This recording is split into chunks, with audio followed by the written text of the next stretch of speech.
we are live now.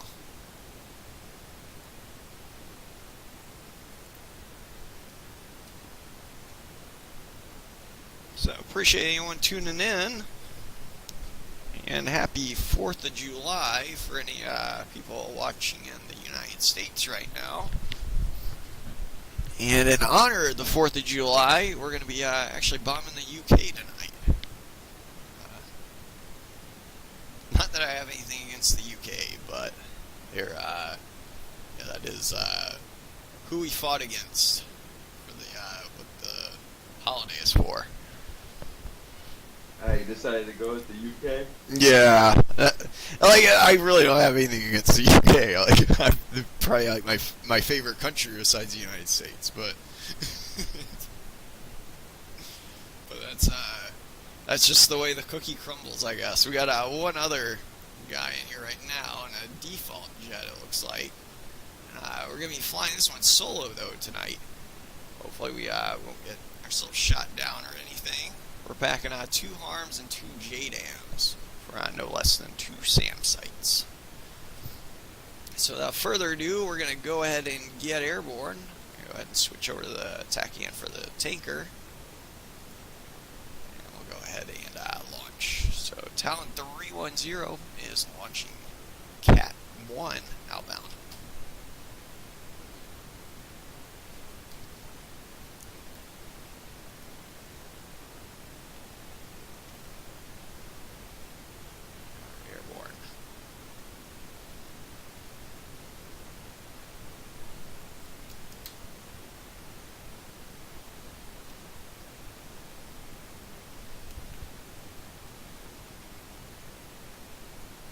And we will be committed to a night recovery tonight. We'll see how long Anthony can stay awake for. He's in New York time right now. He's 3 hours ahead of me. We shall see.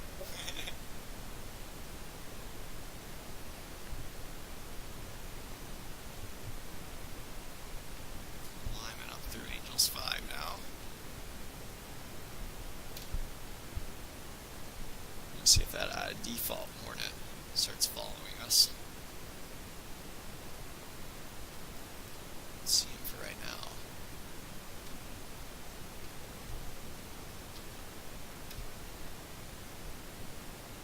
There's a lot of Stratus cloud layers, it looks like. Oh, there he is down there. He's got his strobe light on.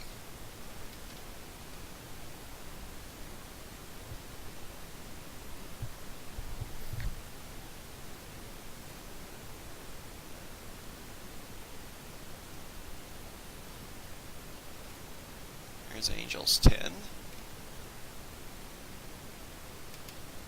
Oh, I need to turn on my sound. There we go.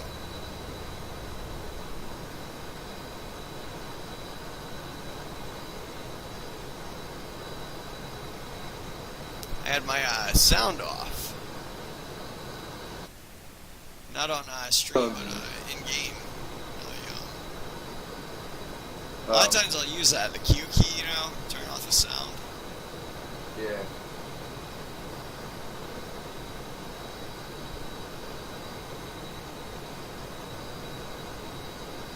So we're almost up to the tanker now. We'll start leveling off.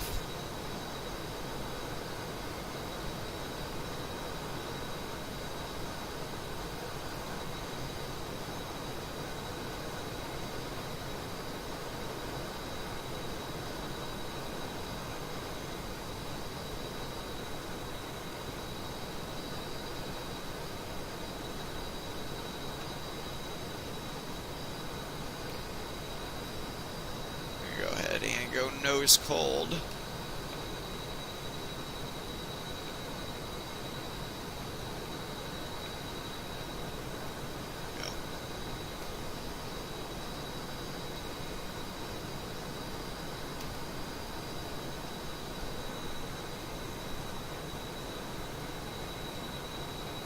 That's way out of there.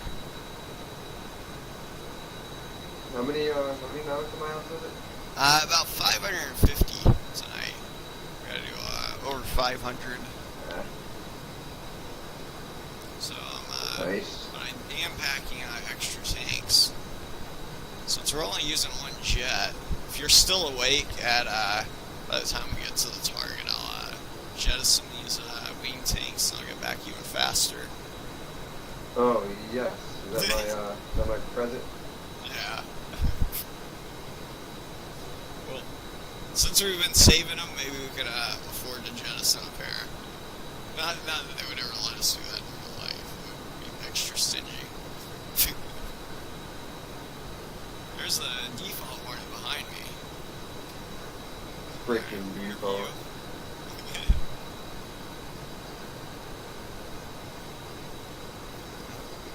he goes by me. I didn't get the barrel roll. The aileron roll. It's going by.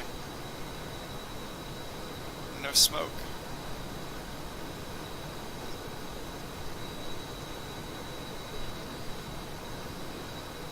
About 2 miles from the tanker.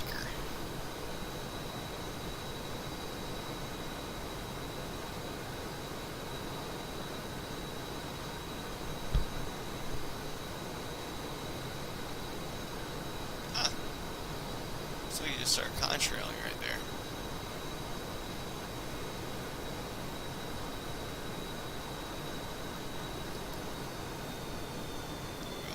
Going way too close to 6 o'clock. I need to ease back out to the left wing.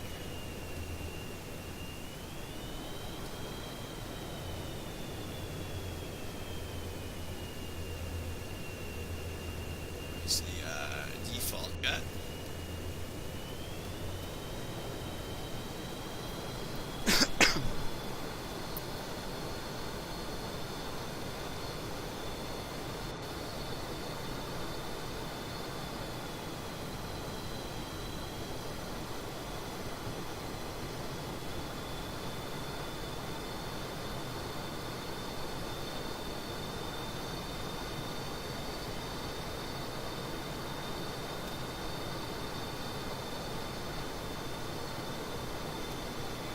Wondering what he sees the tanker as. If that appears to be a Learjet as well, or if it looks like something else to him. Does it depend on what it is or something? Not too sure how that works. Talent 310, switch to safe nose gold, looking for 5K.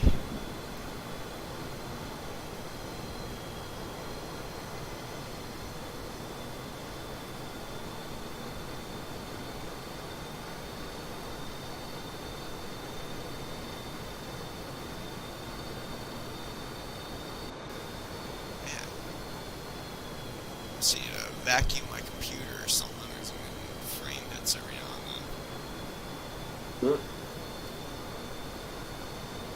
then. Yeah, I'm seeing those. Yeah, sometimes I need to do that. Just vacuum out the computer. Yeah, Yeah. I'm going today.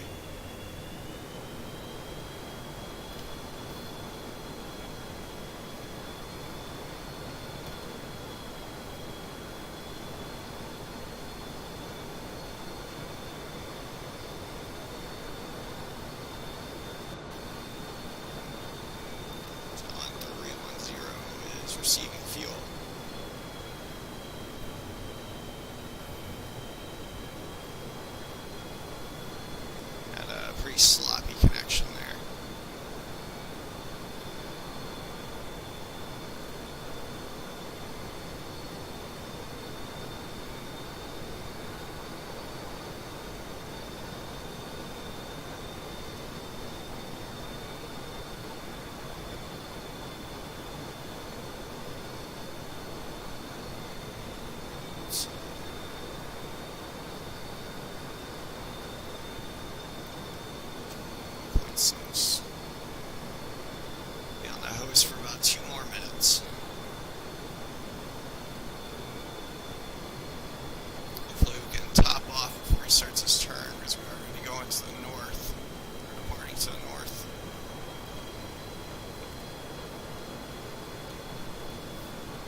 looks like we are topped off.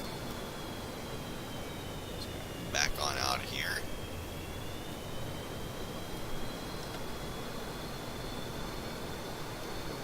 Say goodbye to the tanker, and we are going to be off to waypoint 1.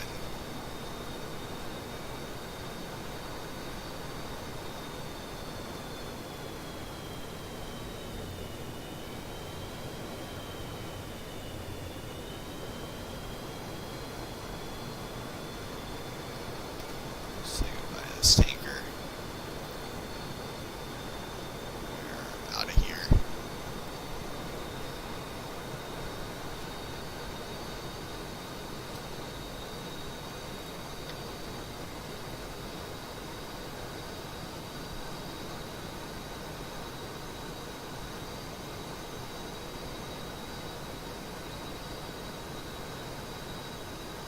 Looks like 18,500 is about as good as we're going to get.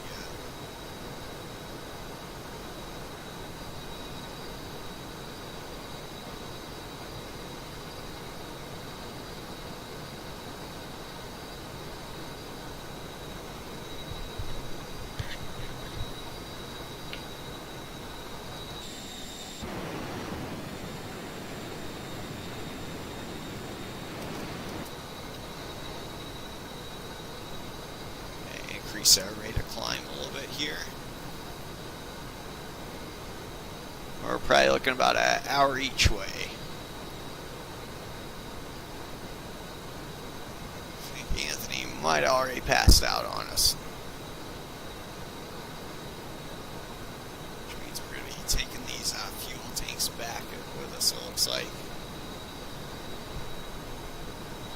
Unless, of course, we get jumped or something.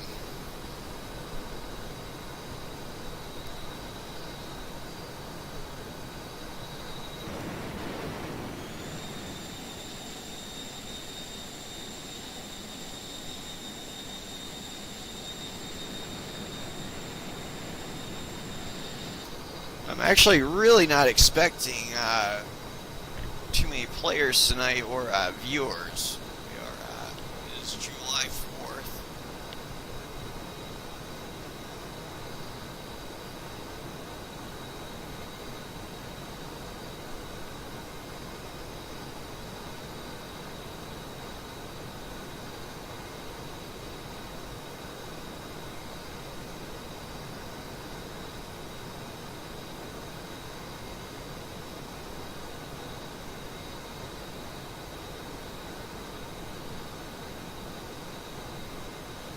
I unfortunately had to work today, though. Got paid extra, though, because it's a holiday.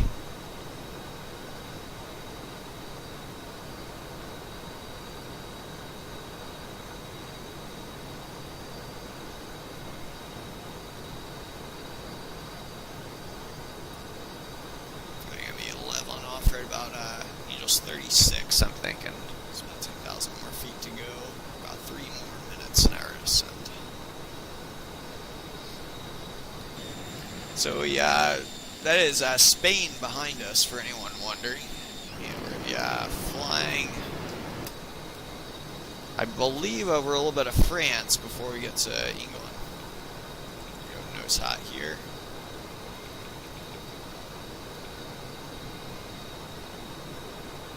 Yeah, that's France that we're going to cross over before we get to the English Channel.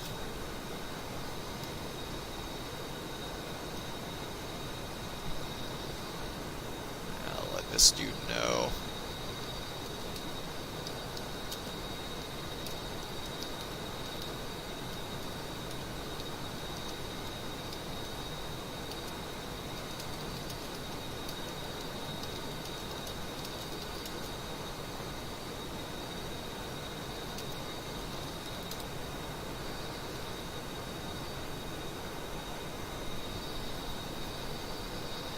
Just in case he's wondering where we're going.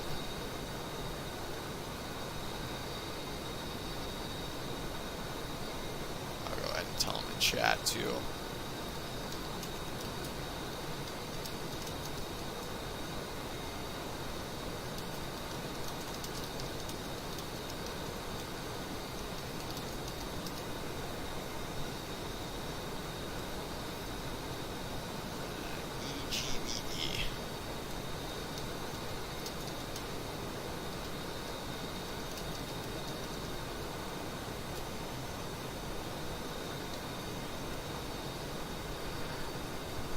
And for anyone watching, I have nothing against the UK.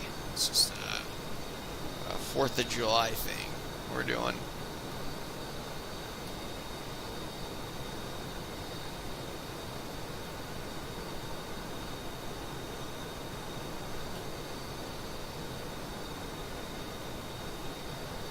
Decrease the rate of ascent a little bit.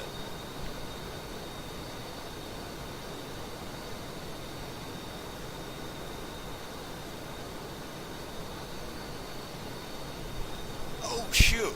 Is my stream chat now? Okay, good. I haven't missed anything there. Yeah, my dashboard was not showing. It had a little red thing next to stream chat, and I guess I wasn't clicked into the right one. We should be about to level off here.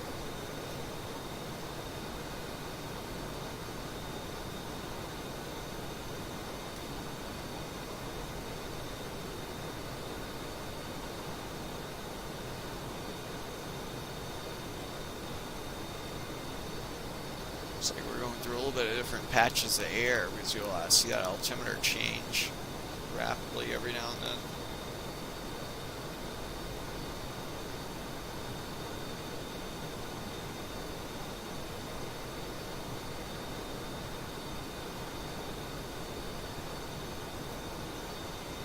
There's Angels 36.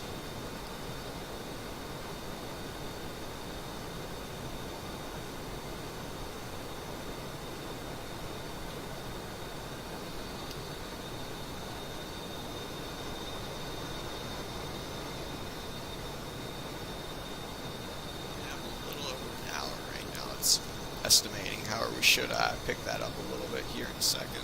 We'll probably be cruising right around 0.9 Mach. It's probably be looking about 50-minute flight time each way.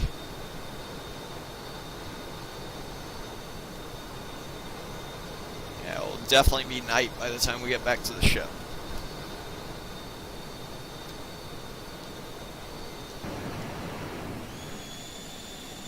I don't see the default Hornet anywhere back there anymore. It doesn't say anything in chat either.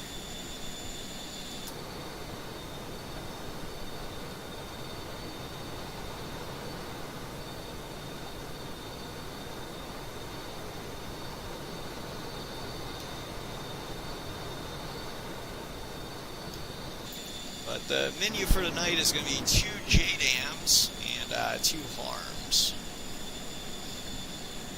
So my plan of attack is obviously going to be using these harms to take out the active radar component of the SAM site, and then finishing them off with these GPS-guided 2,000-pound bombs, which are essentially just Mark 84s, but they just got the GPS fins on them.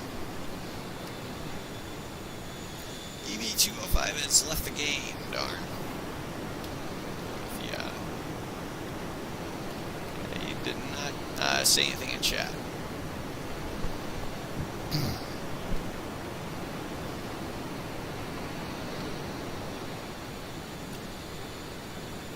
But as you can see, we are flying this one solo tonight. So, it is very late in New York right now. That's where my wingman is located. Over here on the West Coast, I can enjoy a little bit more daylight. Stay up a little bit later.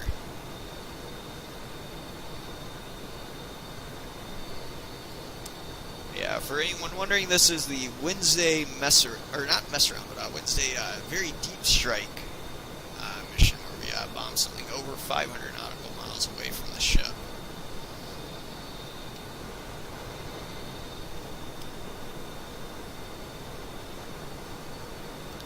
Gregorian, appreciate it, man. Happy 4th of July to you as well. I look over at the chat a lot of times, but I have to remember that, yeah, I need to address people over here.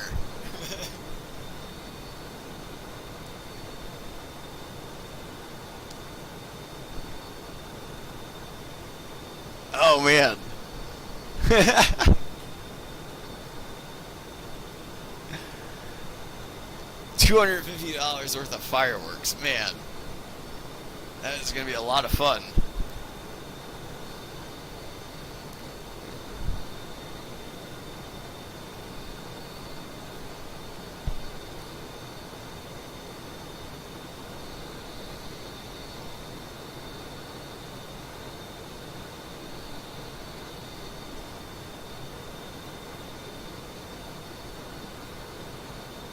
I wouldn't mind just taking my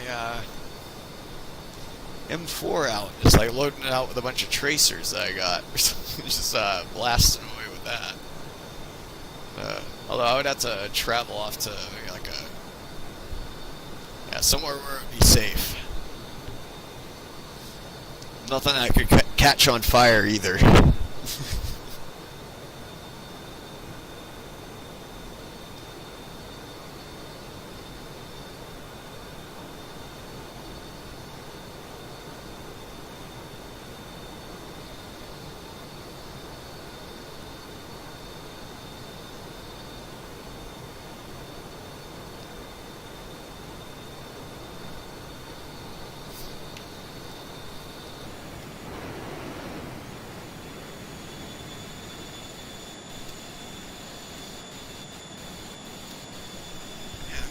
Frame it. So I think that needs to be on my list of things to do for this weekend is clean out my computer, unplug it, and give it a good vacuuming, air dusting. I need to pick up one of those dust cans at Walmart next time I go, or Office Depot.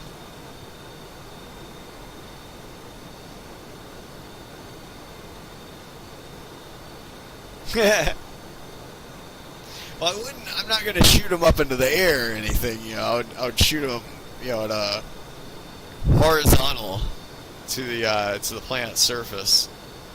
So that way it wouldn't, a round like that, it goes all sorts of crazy distances. If you were to shoot it up in the air and arc it, that could be very dangerous. Hopefully the tracer would be burnt out by that time, but at the same time, the other danger, of course, is you don't see what you're shooting into, which would be a very, very big no-no.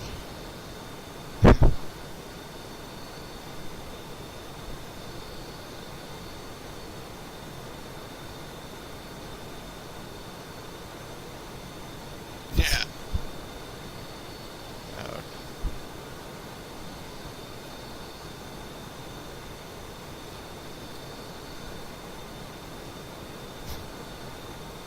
In fact, one second. We got a little show and tell. I'm not gonna show a gun or anything like that because that's against policy. But yeah, I think I got a Twitch-friendly toy to show.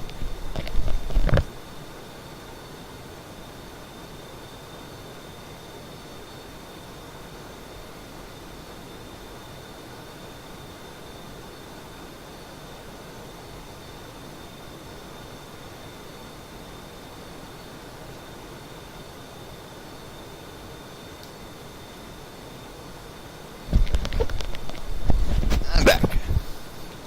Let's see. Let's see if this works.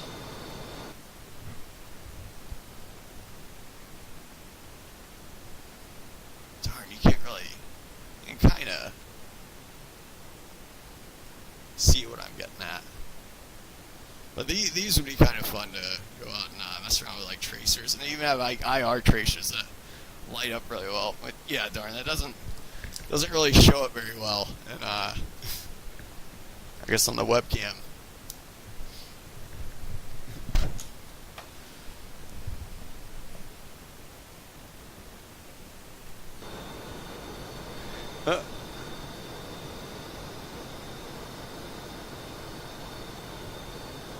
Yeah, I know you're. I'm guessing we called it the night infiltration course. I remember. That was part of field med.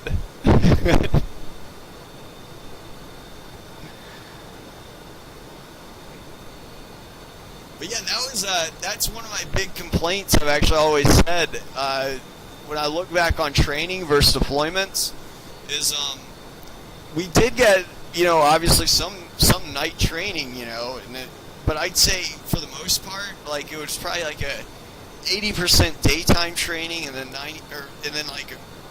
20% nighttime, whereas on deployment, like on actual missions, it was usually like 90% of the stuff was done at night, whereas maybe 10% of the stuff was done during the day. So I wish they would put a little bit more of an emphasis on that.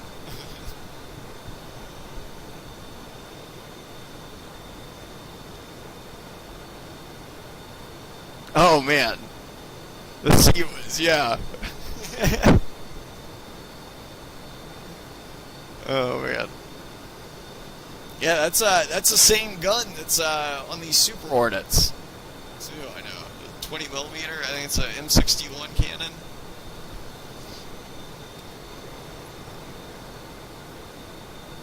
I think they load them with more tracers though, the Sea Whizzes and whatnot. I'm not totally sure. I'm sure you could customize the loadout in the Super Hornet if you needed to, but.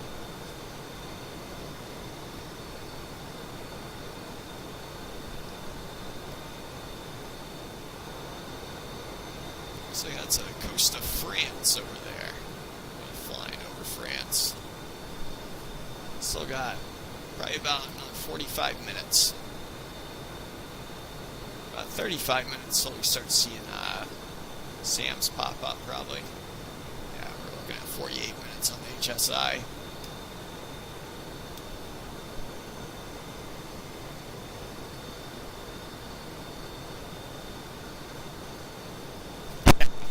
Oh man.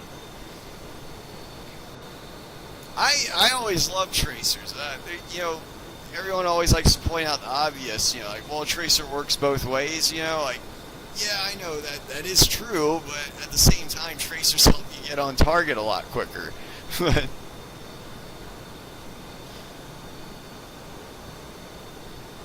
and obviously it's situational dependent. Like you're not always gonna. But like just on normal patrols, like I would usually load my first 5 rounds as tracers and then the last 5 rounds as tracers. Just the first 5 rounds is obviously to try to get on target, or more commonly, in Iraq or something like that, you're having to use the tracer as a warning shot, and you want it to get someone's attention. And but obviously actually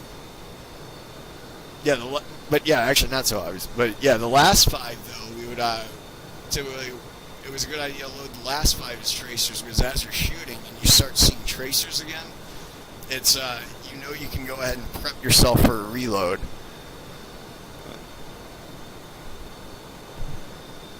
Or you can at least like get it ready. Maybe you can pull a magazine out and have it ready in your hand, or something. But at least one's coming.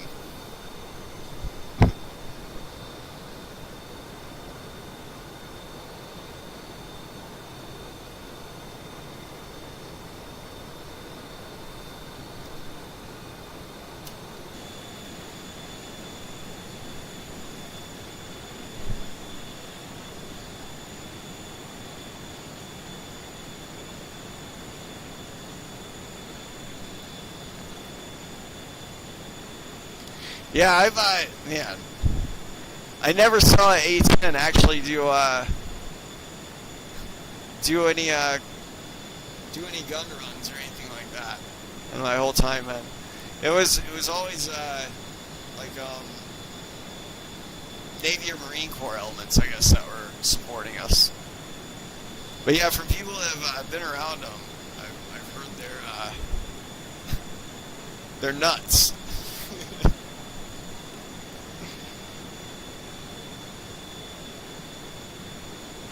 Oh man, that was fun to watch. Yeah, one of my buddies who was went through college with, he was in the veterans organization with me.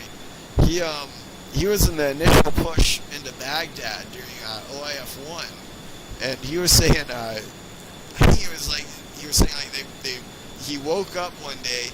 They were just outside the Saddam International Airport. I'm paraphrasing the story, by the way, so apologies if I don't get it 100% right, but the the essence of the story is he said he woke up to a very evil sounding noise that sounded so evil he didn't think there was any possible way it could be friendly. And like he was scared, you know, or like he was like scared out of his mind. He was like, that sounds so mean and nasty, that like noise, you know. He said like he thought it had to be enemy or something like that, and then it wasn't until, you know, like after a few minutes and he's looking up and he realizes it's A10. But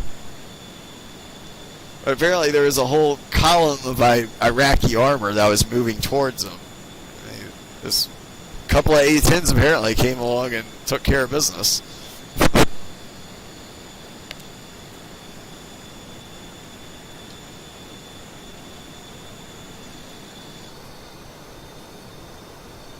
So 357 miles out. Let's see, our fuel still looking.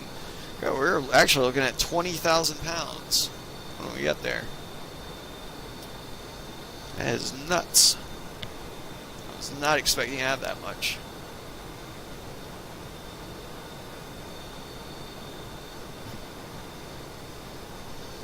I'm gonna reset my accelerometer, my G meter, showing 9 point something.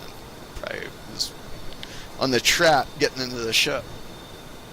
I had some get there-itis before we start streaming.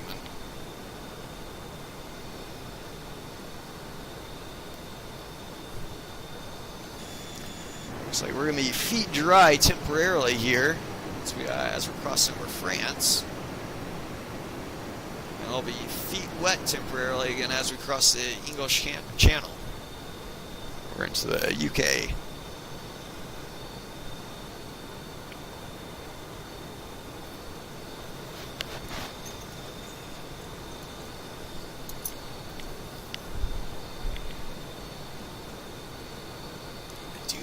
Go with the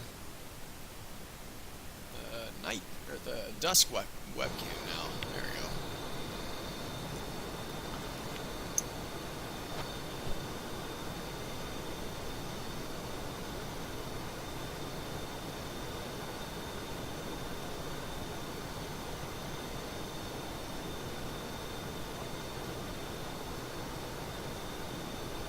go. Oh man. I'm not sure if I'm familiar with that story. Like, did she get hit by a Tam or something?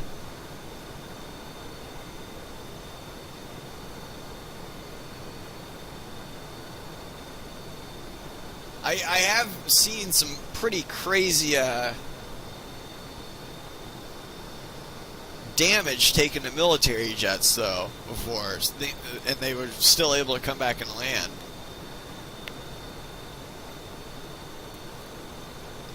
I think I've seen like an A-10 with like a lot of its wing missing. I know I've seen 2 Hornets with like one with over half of its wing missing that was able to land. And obviously there's a F-15 flown by that Israeli Air Force pilot that it was missing almost its entire wing.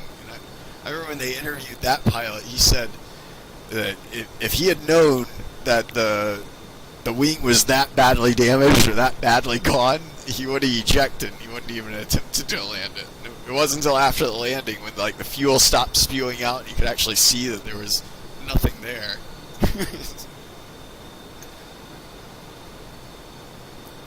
AA and small arms pilot fired. The engine was there, but her wingman was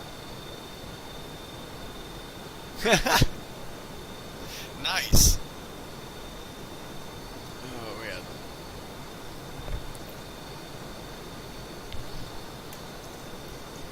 Yeah, I've seen a few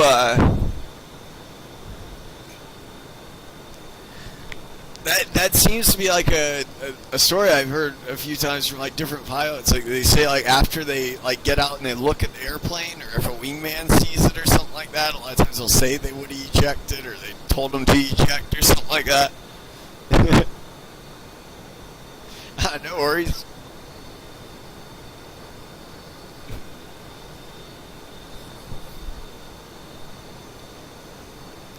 I have heard, I forget where, it was from it was from one of those military channels or something like that. They were saying that in wartime they don't have nearly as big of a problem with people refusing to eject, or not refusing to eject, but hesitating to eject, just because it's usually a lot more obvious when your whole airplane is on fire or something like that you need to just get out immediately.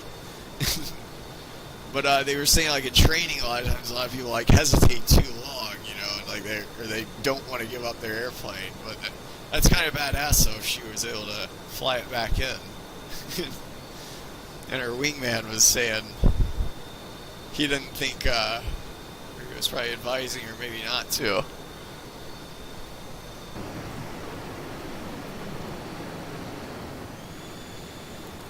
I will say though, if you're a pilot, over Iraq or over Afghanistan or something like that, and you took some bad damage, I would probably recommend if you can fly it away from where you took the damage from, try to do so, because they don't want to treat prisoners with the same respect we do, I guess. Kim Camel, gotcha.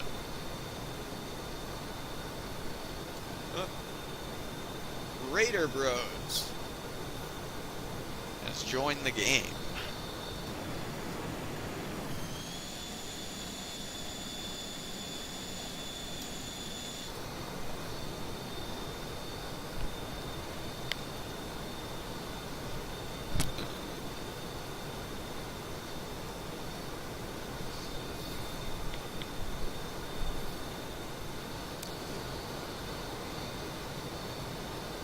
Probably looking at about 25 minutes or so before we start seeing spikes. Like that's the channel up ahead.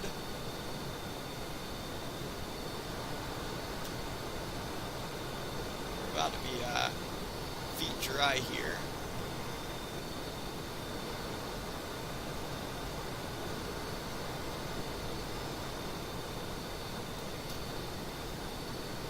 We're still looking at 20,500 pounds when we get there.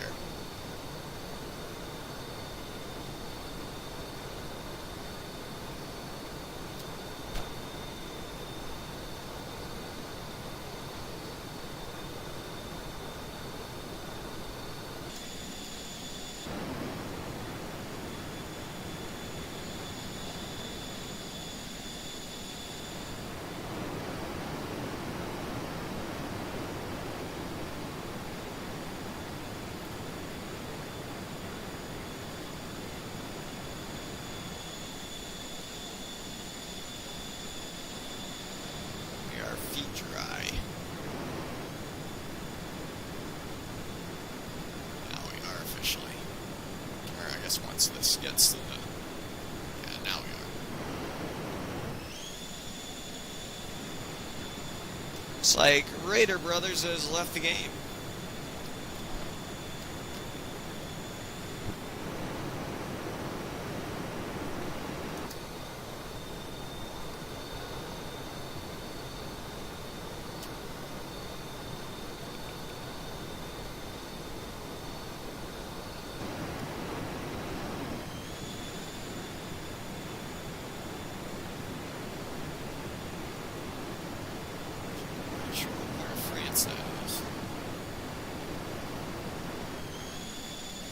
I know where it is geographically, I just don't know any of the names of these towns.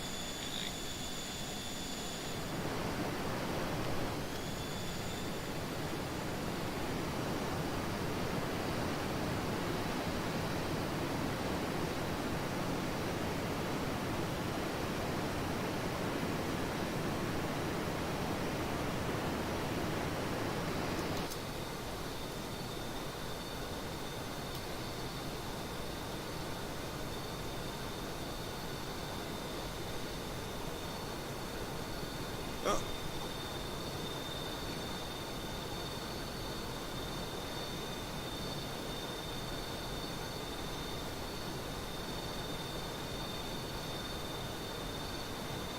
Nice.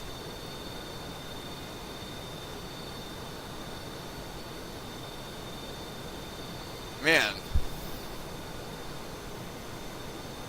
I wonder what kind of Sam it was. Yeah, that's one of the reasons. It's almost like flying over water. Like if I was flying an aircraft into combat, I would definitely prefer two engines versus one.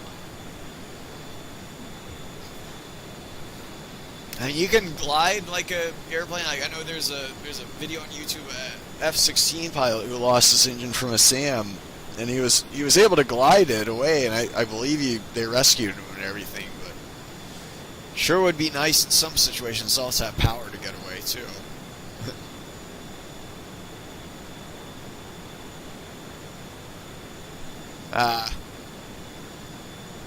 It could have been like a Sterla.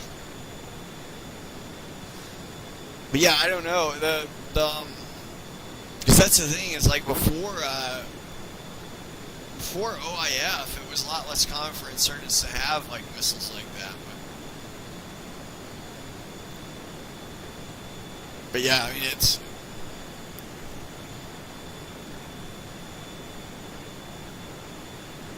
Yeah, exactly. Glide ratio on fighter jets. I bet the A-10 though, if you jettisoned everything, it has some pretty long wings on it. I bet it's better than an F-16's probably. Well, that might not be too hard to beat. The Super Hornet might not be too terrible at it. It's actually pretty bad at it when I've lost power before. Yeah, I can say that from experience. We took this up to 54,000 feet, then we had a flame out, and you can't restart the engine until you hit 10,000 feet. I just remember the glide ratio is maybe like, I don't know, for every 1,000 feet I felt, I'm only making like 2,000 feet of progress or something. It's not good at all. Maybe not even that good.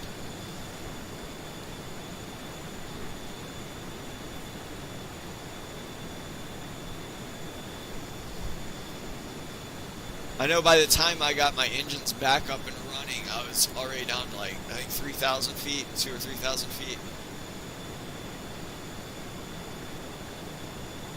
Yeah, the F-16 is just an engine with a little bit of fuselage.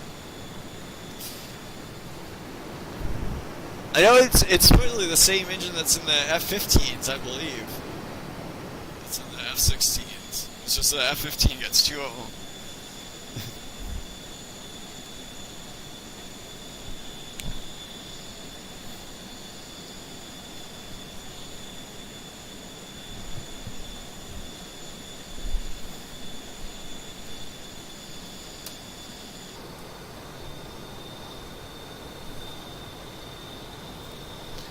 About actually halfway there right now.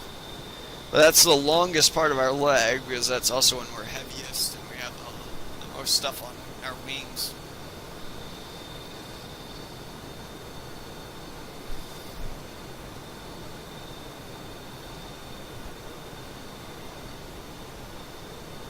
Yeah, it can carry a whole lot bigger payload. Yeah.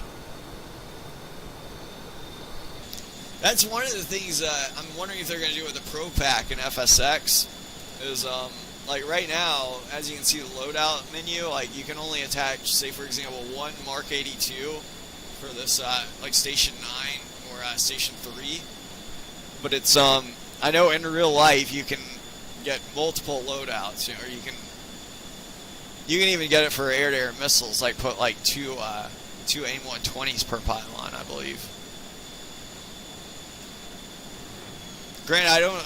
Even if they give us that ability, I don't know if I'm going to use it very often.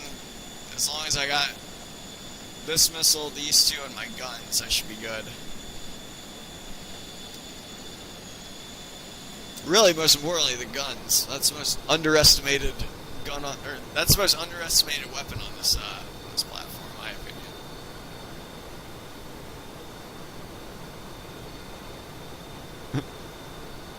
Yeah, triple duo packs. Yeah.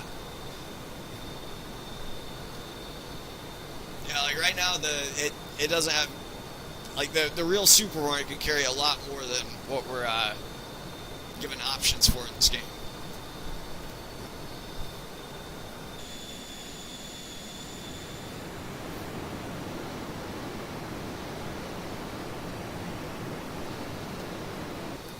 But again, that isn't really a deal breaker. I mean, it would be nice, I guess, to have it like it. They should probably improve before they improve the loadout, what they probably need to do is add more things like moving targets and stuff like that as by default. Like not something that you have to load with like FSX or more, but something almost like another tinker that you can just pop in, or something that you can like add 2 different carriers in 2 different locations with, or something like that for an Op 4 carrier. It does have the Phoenix. Super Hornets cannot carry the Phoenix missile though, but when we fly the Tomcat, like you can actually carry those and launch them. They do not have a very good hit probability though. Actually, I mean they're actually decent missiles if you fire them within parameters, you know. But a lot of people just, you know, they figure it's a long range missile. As long as I got a lock, regardless of aspect or anything like that, I'm just going to shoot it anyways. And if you use that method, like especially against a maneuvering target, like the Phoenix does this thing when it's fired from extra long range, it climbs way up into the stratosphere, where it's getting minimal resistance from the air, and then it already knows where it's gonna drop in on. It's almost like going into a low orbit, so to speak. And I know it's not technically a low orbit or anything, but it's it's really up. It's pretty far up there, and then it knows where to drop back in on. And so say if I was to fire the missile, like say if I'm in a Tomcat right now and we see something out at 80 miles in front of us or something like that, we fire off a Phoenix. The Phoenix is going to predict, okay, if he's at like 0.7 Mach, by the time I get there as the Phoenix, or by the time my missile gets there, he's going to be right about here. So then the Phoenix is going to drop in right around there and start looking for a target, so to speak. And then that's. But the problem with that is, if it's a fighter jet, there's a lot of times he's not going to be there where we thought he was going to be. You know, maybe he did a turn back here and went off to the left, and now he's flanking or something like that. You know, or maybe he went to the right and he's flanking right or something. But if that's the case, the missile's just going to drop in on an empty area of the sky. It's not going to spot anything, unfortunately.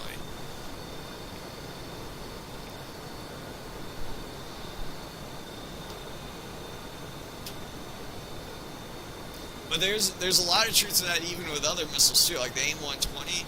Like a lot of times at 20 miles, that's why we start doing that weave pattern towards our target, because we're anticipating they might already have a missile in the air. So we're trying to zig and zag that missile as much as possible before it gets to us. And hopefully, if it's not even active yet, then the missile might not even be in the right place anymore, you know, for an intercept. As soon as it comes off the rails, it's burning through its solid rocket booster, and once that thing's done, you know, it's a glider from there on out. And if it doesn't have the speed or altitude to intercept you anymore.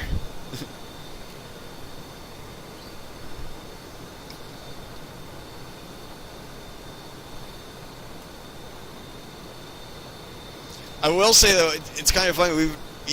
I've been flying this for a while, and I usually review the TAC views. I have gotten a few Phoenix kills on jets. Like this is just screwing around with the Tomcat. By no means do I fly the Tomcat very often in this, but like the few times I have shot a Phoenix before. I know of at least 2 occasions where I shot a Phoenix at someone. It went out to him, or it burned out of its rocket booster, you know, long before it got to him. By the time the missile actually got to him, the missile was only going like 0.5 Mach, and it was falling out of the sky. But the opponent, he gets a missile warning, he'll start diving with the missile, and sometimes the missile will still intercept them just because they're diving alongside of it. Like, you know, essentially, if they were just to level off, the missile would just fall out of the sky underneath them. But obviously, though, in a 2-dimensional environment, which is what the RWR displays, you don't have that luxury of knowing what altitude it is, unless you're physically spotting the missile, you know, with your eyes. But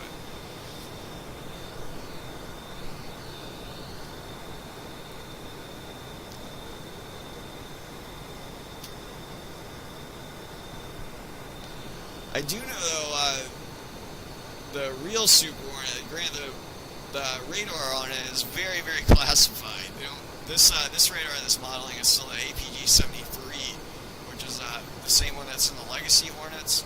But the one that's actually in the Super Hornets, the electronically scanned sensor array one, it's the APG-79, is From what I've heard, it's advanced enough to where, say if we have a bogey out there and he launches a missile, that radar is good enough where it can actually see the missile, whether the missile's active or not. So you could actually get an early warning. And I believe the Hawkeyes are capable of seeing that too, or they got good enough radars to where they can actually spot a missile in the air, not just the airplane, but even a small missile. It all depends on range, though, I'm sure, too. And there's a lot of classified stuff about that. So there's a lot of secretive stuff. So I'm partially speaking out my own ass right now, I guess. That's what I'm trying to say. I don't know any other technicalities other than that, like what range it could do it at, or what kind of missile it can spot at what range. I bet that's a key element. The aspect on the missile. All sorts of other things. Sure.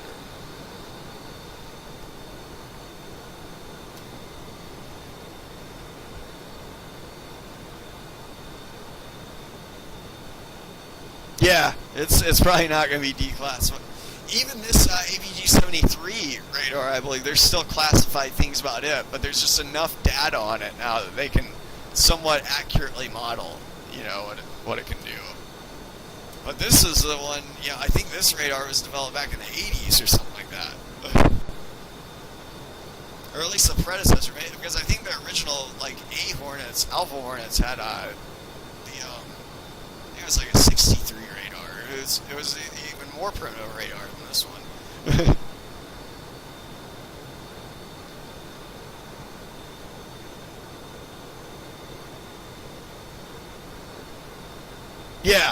Yeah, exactly.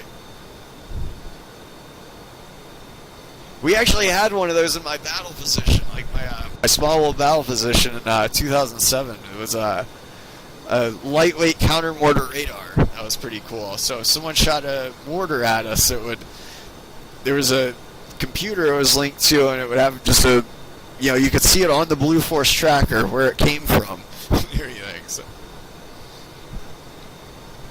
Or the computer's best guess at where it came from. And usually the computer's pretty darn good at guessing where it came from. So. But yeah, I've seen we didn't have that in 07, but yeah, I have seen that on TV, like the sniper one where it has like microphones set up all around, so if you take a shot at it, it tells you the direction and range approximation, I think. I'm not sure if that would work as well with suppressors, though. I bet it would give you direction, but I bet it wouldn't be as good at figuring out range, though. But I do know that's a big advantage with suppressors, though, is they can mask like your direction a lot of times to a human ear. I don't know if it could fall into these things, but.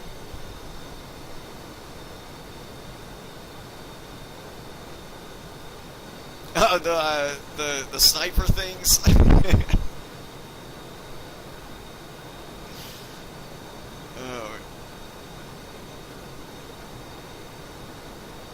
Yeah, we didn't have the sniper things, but yeah, we had the only thing I saw is the lightweight counter mortar radar.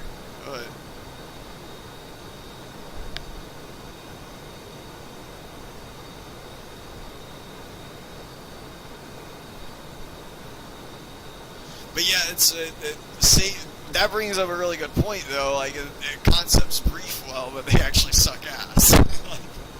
For all I know, maybe that's the case with the newest radar that they put in the Superbug, because it's so classified, like no one's able to really know a whole lot about it.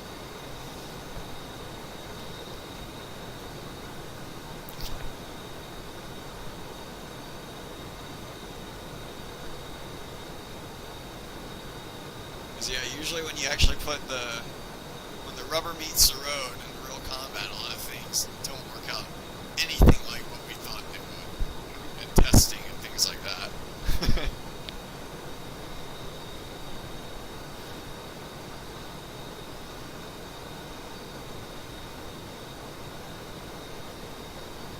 A great example of that would be AIM-9X missile, I think. I don't know if I should say it's a great example because we've only done one shoot of it in combat, but that is a missile that, you know, was advertised to supposedly have like a well over 95% hit probability, you know, if it's fired within weapons parameters.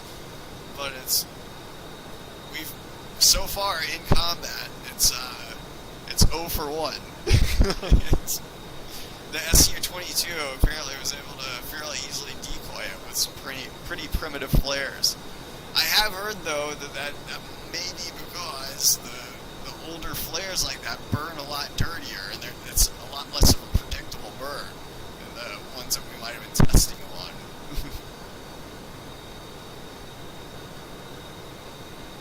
Again, I don't know the truth to that.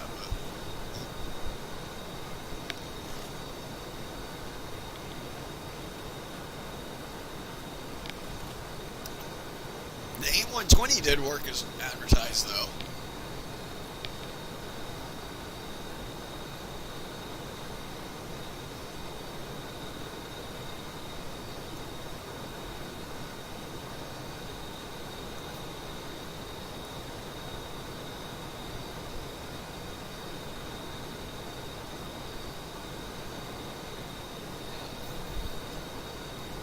So now 150 miles to go.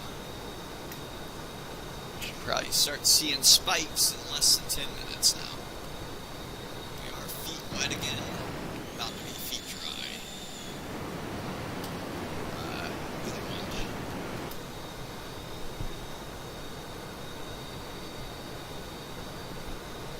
Switch us back to surface mode.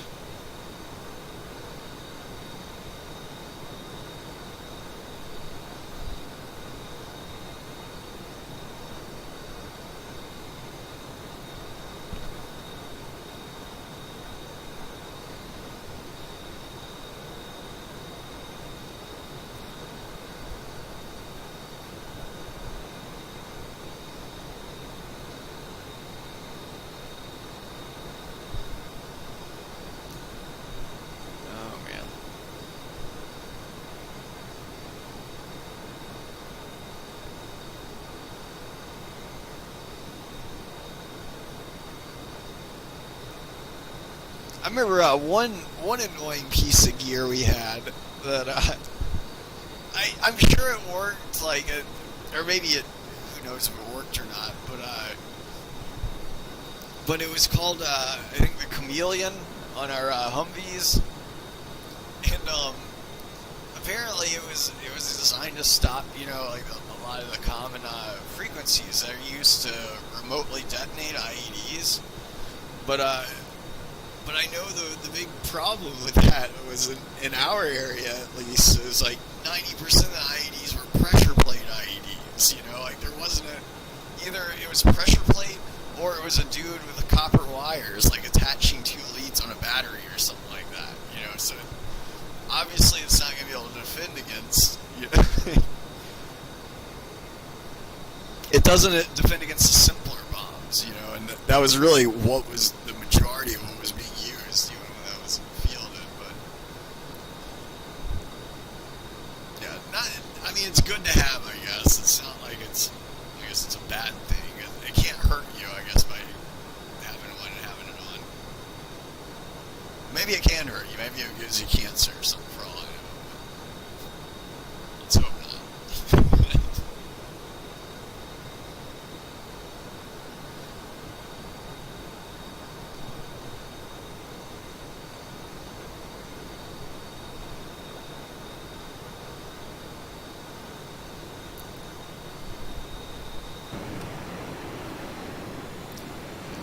Not too much further away, though.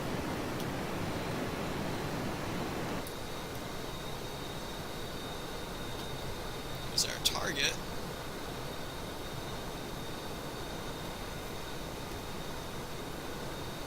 Go ahead and go to air-to-ground mode. So look at our stores menu. Let's go to harm override mode for target of opportunity.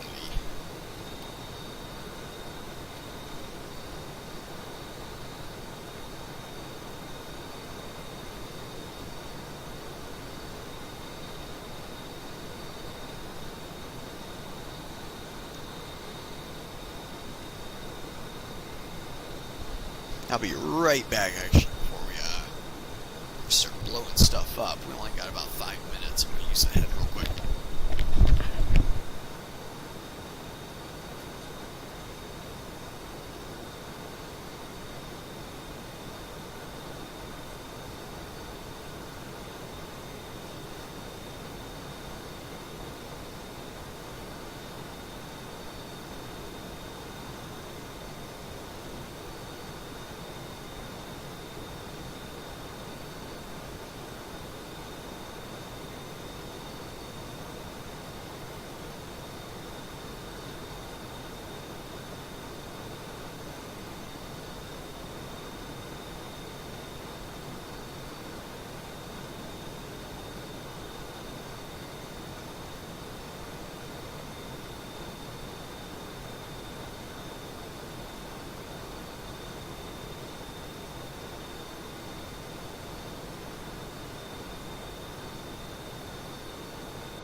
I am back.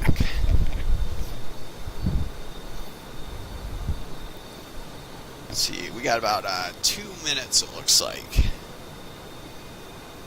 ahead and set my timer before I'm expecting to start seeing Sam's.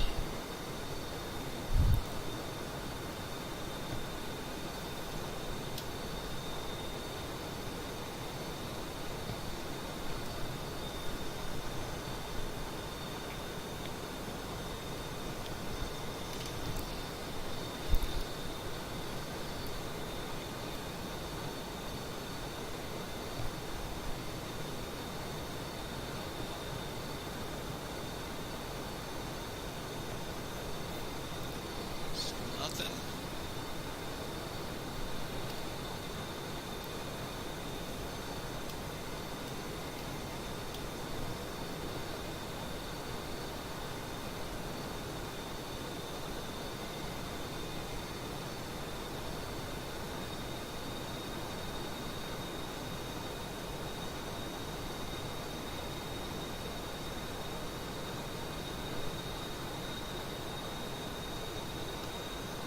Should be less than a minute out.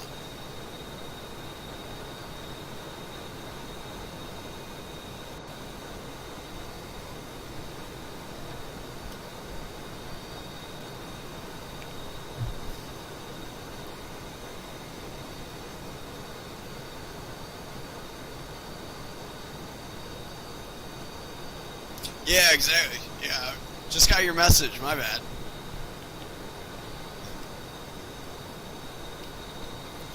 The biggest complaint for us was that it took up too much power, so you couldn't power the AC a lot of times if you had the Chameleon running.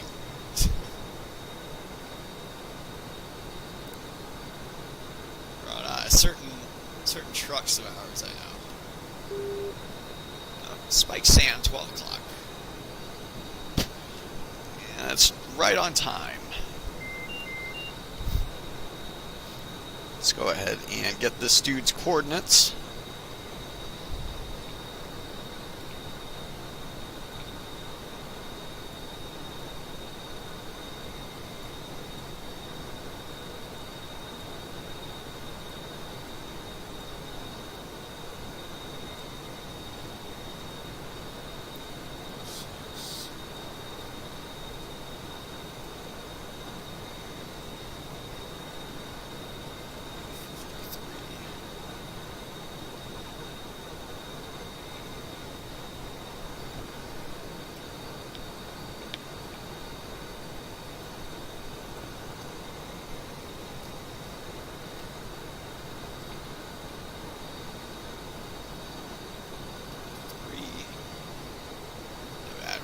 plugging these in as fast as possible. And we're going to be shooting one of them. 9.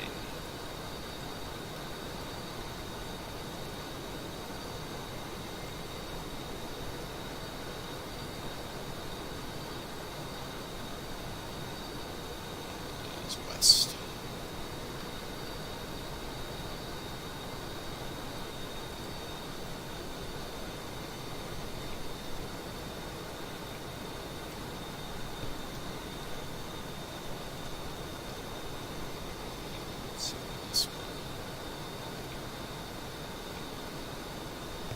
Nope, that's not what we're seeking.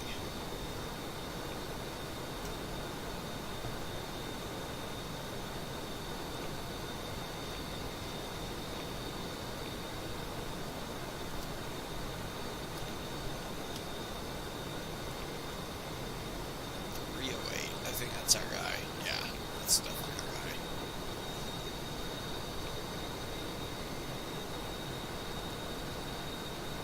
So there's 3 of them. We only got 2 arms. So it's gonna get interesting.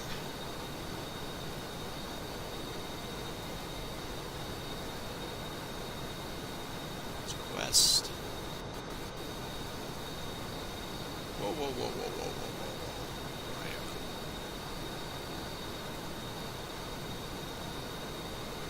There we go.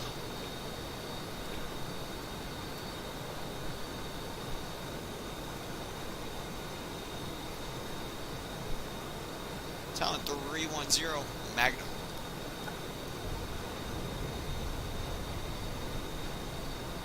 Reduce power a little bit.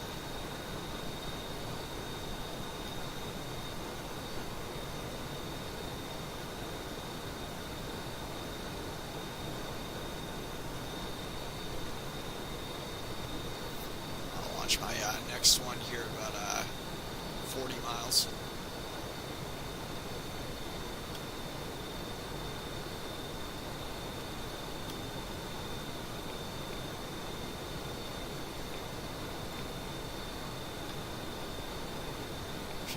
The second one, pre-brief mode.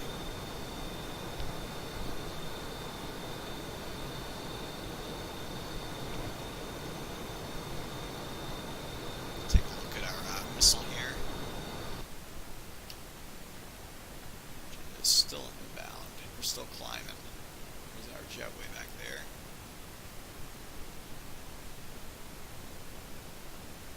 Uh-oh. Alright, good. Got a little bit of a lag spike there for a second.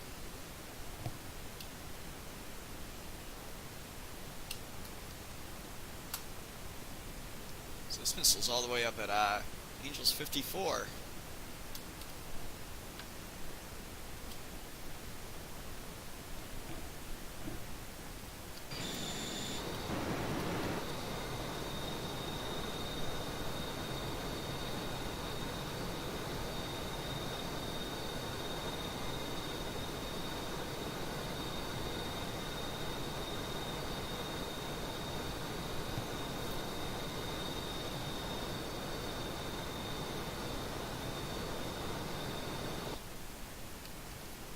Looks like the harm started its descent. Oh, so that's where the target location is.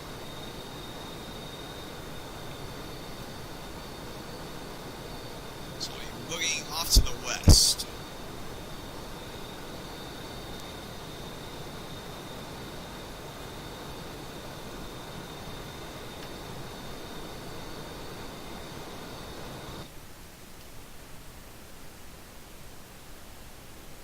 Does look like this harm has found something.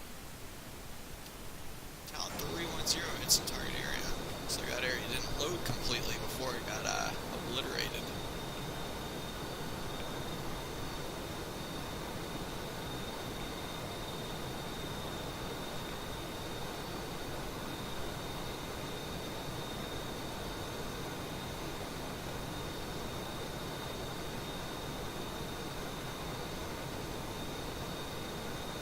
Target 2 would be a better one to shoot at. Talon 310 Magnum. Talon 310 is off to the west.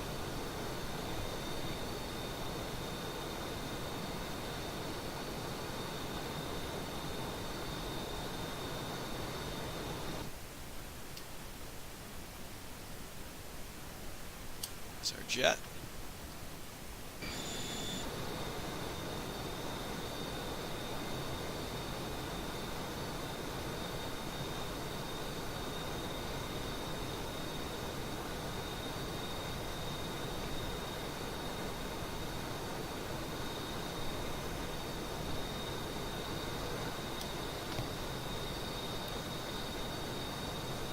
So look at our missile here.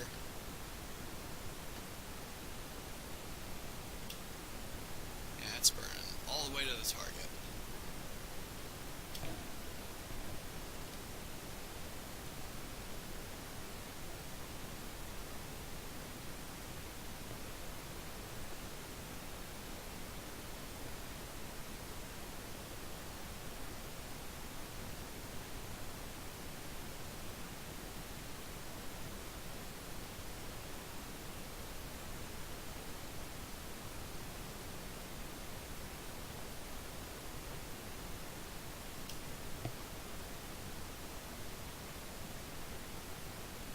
Talon 310 hits in target area. Additional targets remaining.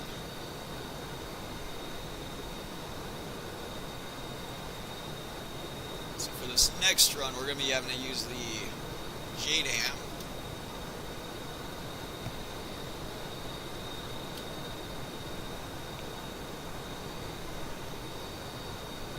We're going to fly back to the south first, and then we're going to try to hit this last remaining SAM site with a JDAM.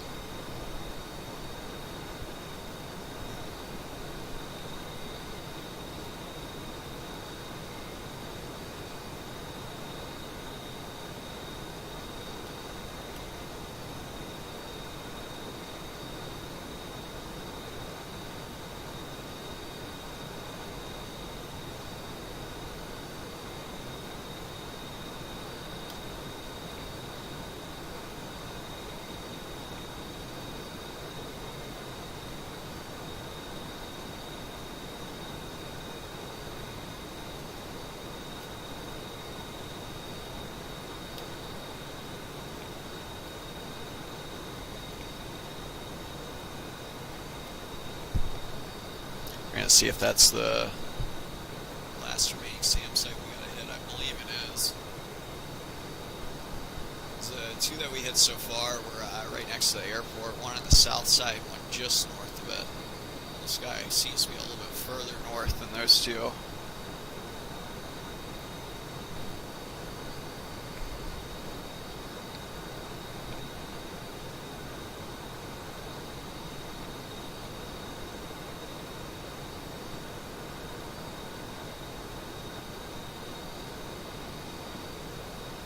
Give it about another minute going out this way, and we're going to turn in.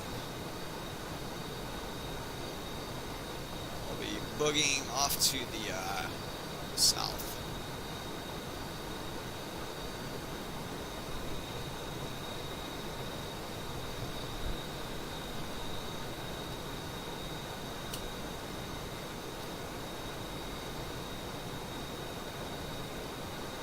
Should be far enough, actually.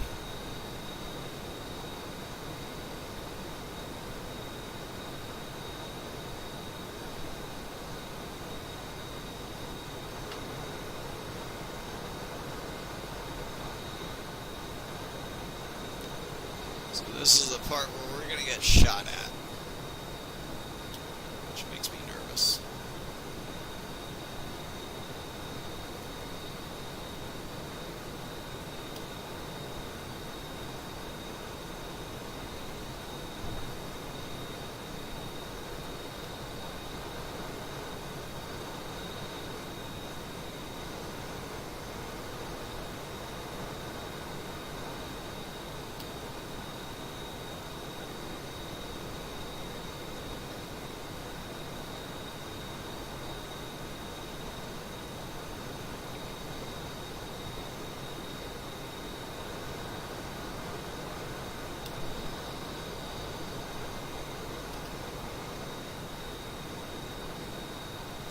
50 miles out. Target.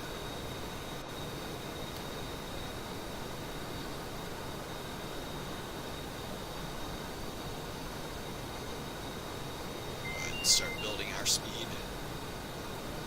I got a fuel master caution. Yeah, I'm not too worried about that.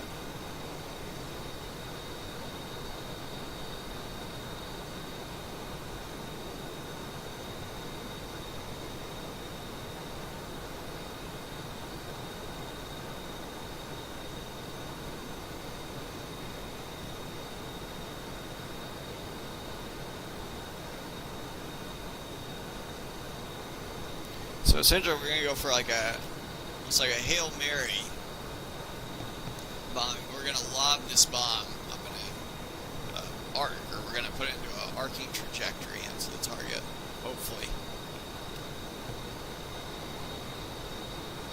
Does look like our guy right there.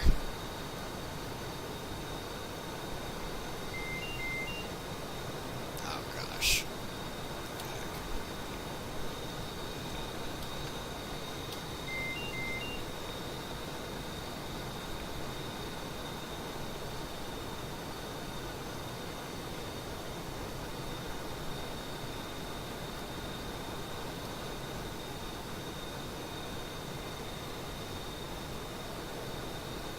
Just gonna do the waypoint designated the normal way. There we go.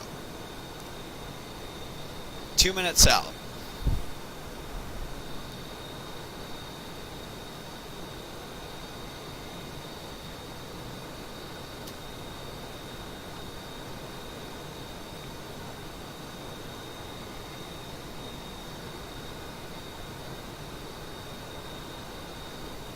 We go music on here.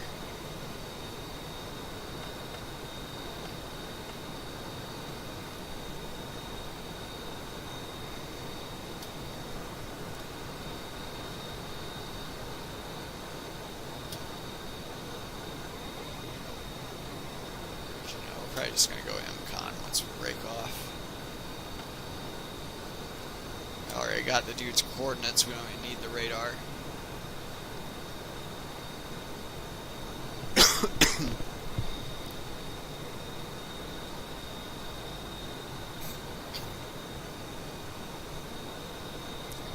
It's 1.1 Mach.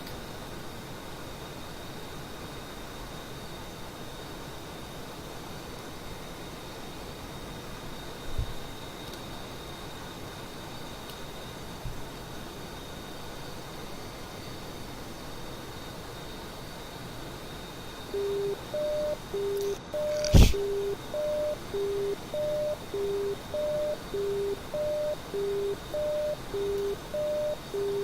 Might be a closer one then.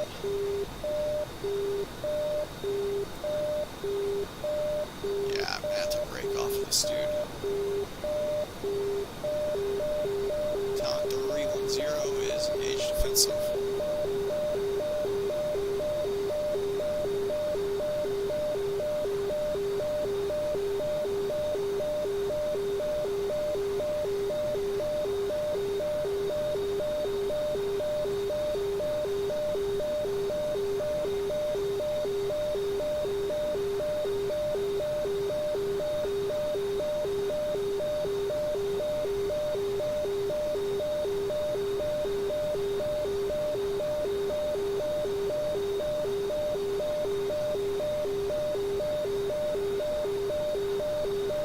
Zagging back in the other direction.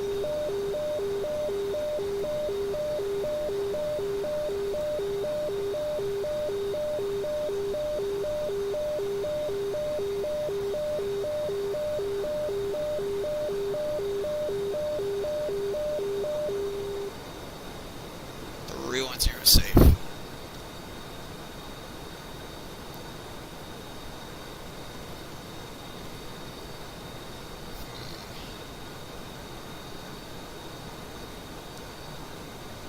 That's a think of a better plan of attack here.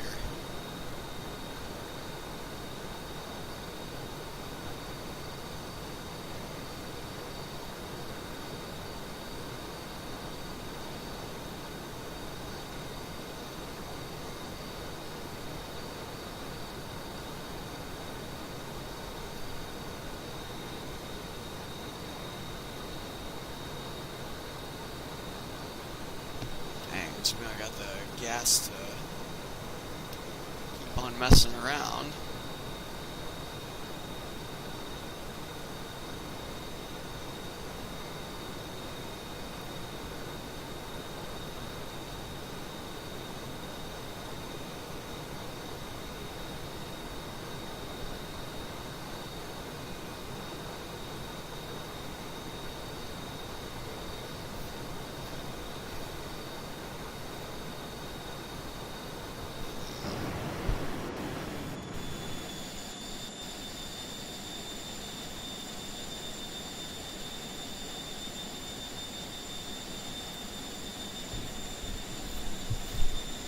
Gonna have to man.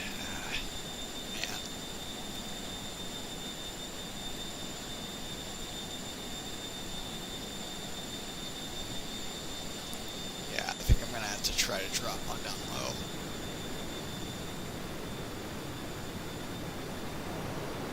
Thing is, though, is I don't think it's very hilly.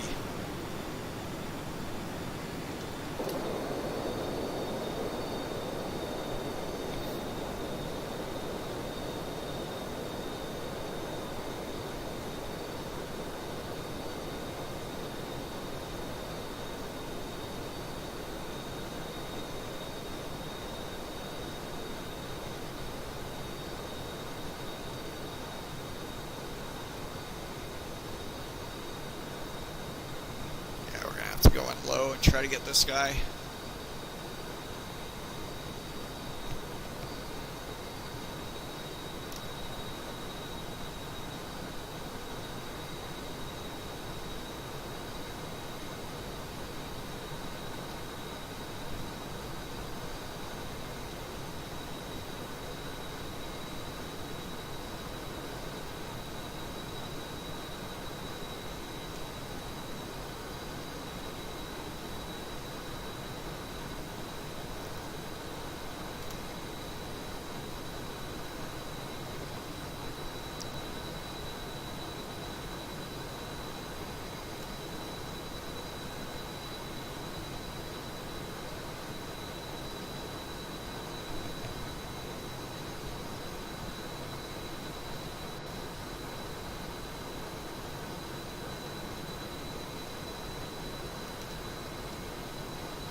Broken line of sight with it.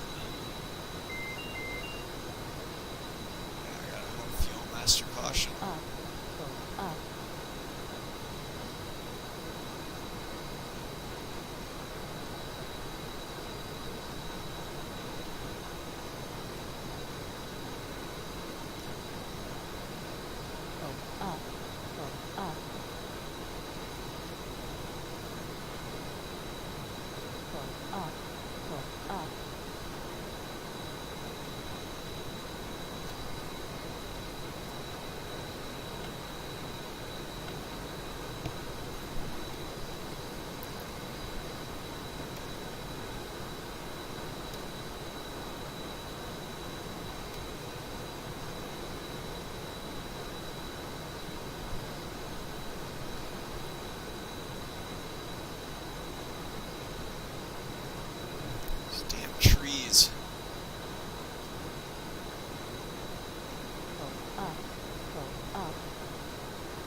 15 miles out.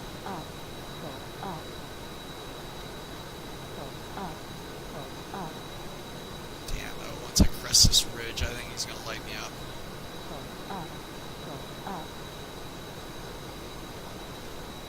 16.2.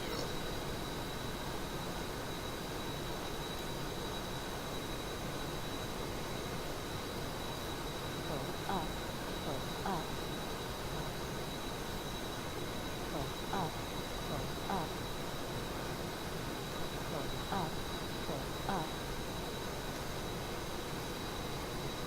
50 seconds.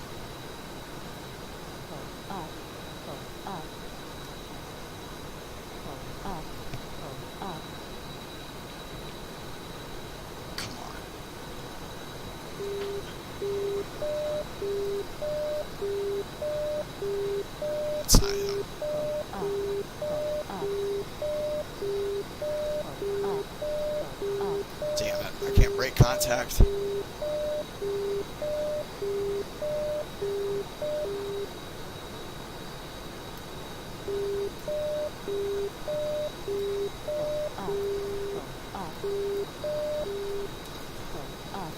Jesus.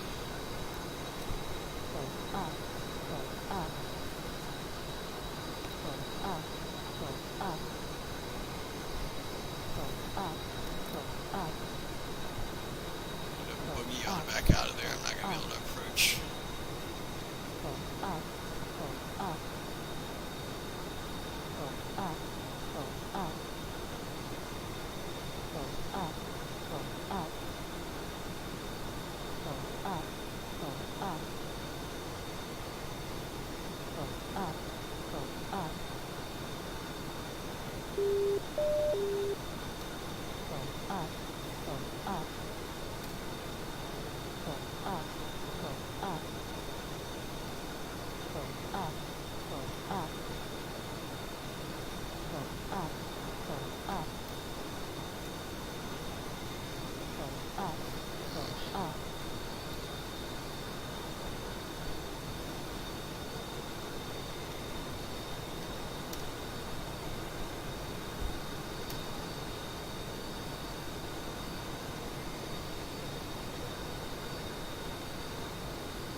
Yeah, dang.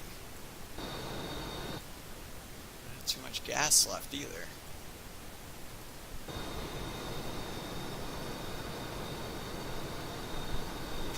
Weigh my options here.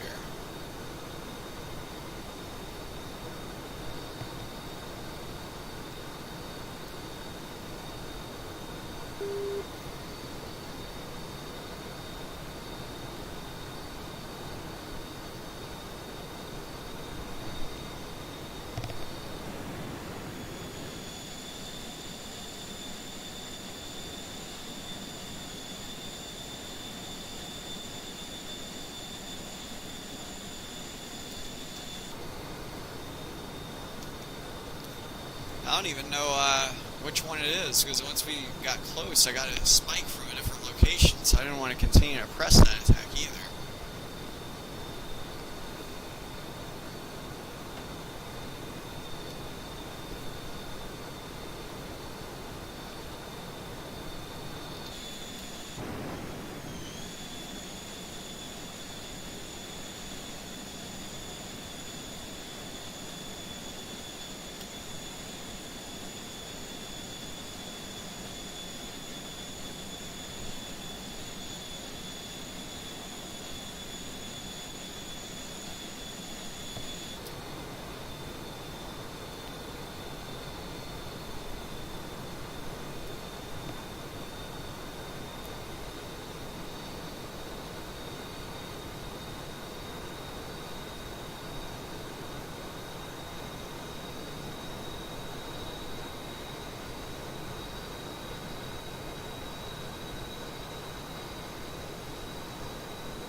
I knew I was going to burn a lot of gas going low. I don't know if I'm going to have enough for another run.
Still climbing for now.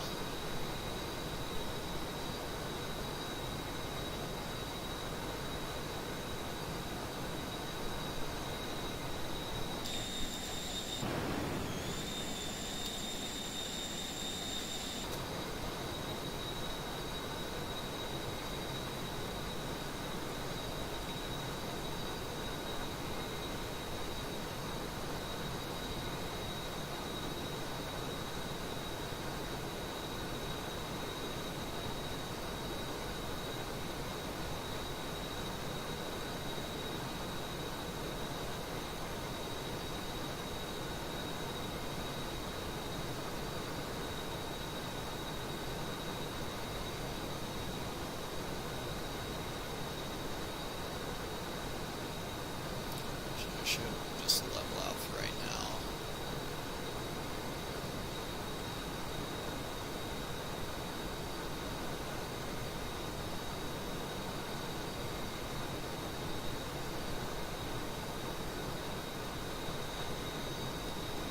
I'm gonna give it one more try.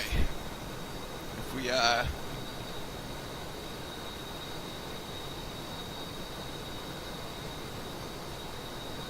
see, I'm gonna try to get lit up before 30 seconds. Or after 30 seconds is or yeah, before. I don't want the missile to be in the air for 30 seconds and me still be going towards it.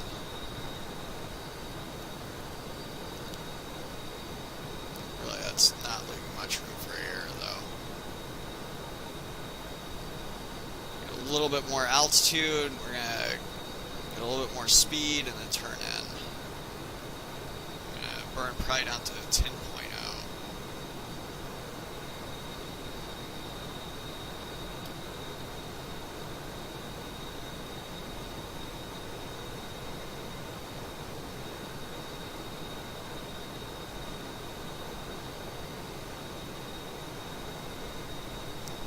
Also want to get a bigger run in this time just because I want to get not only more kinetic and potential energy built up, but I also want to investigate that SAM site.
just going to be building energy from here.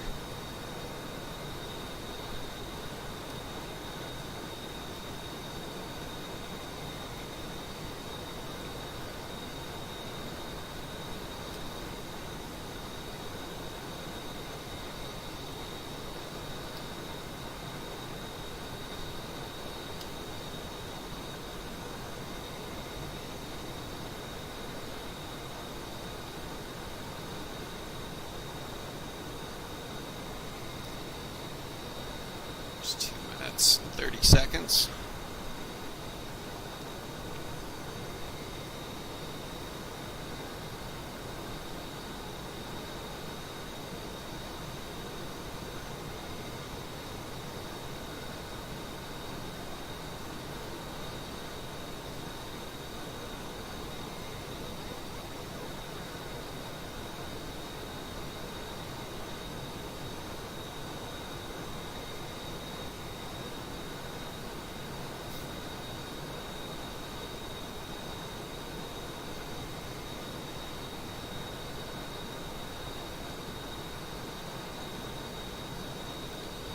Minute and 30 seconds.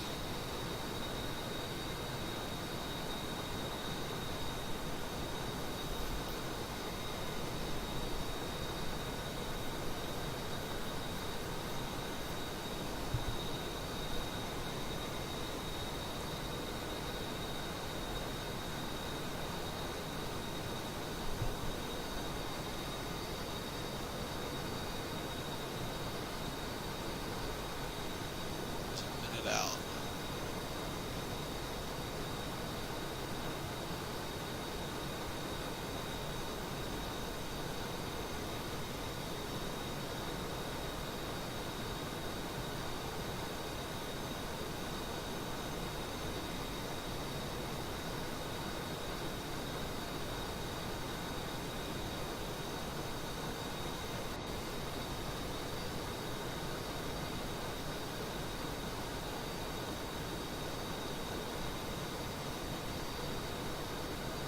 Okay, I think we're gonna do it.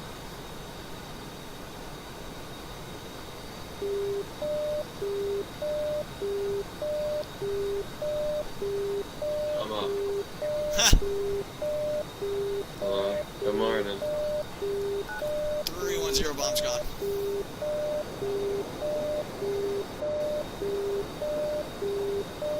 Good morning. Oh, fuck. 310 is engaged offensive. Jesus, dude, you hurled that thing up. Just trying to get away from there, Idis.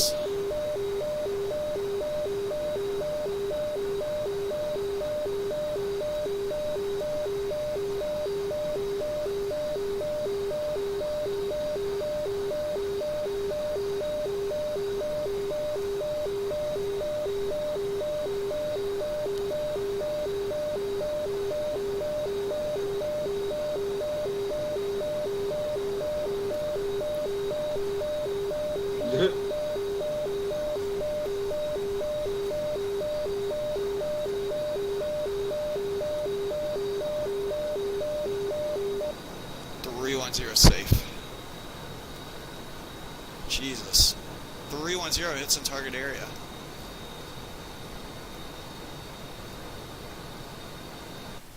Oh wait, no. My bombs are still inbound. Let's see what they do. Okay. So I'm gonna go back to target 0. Wait, there we go.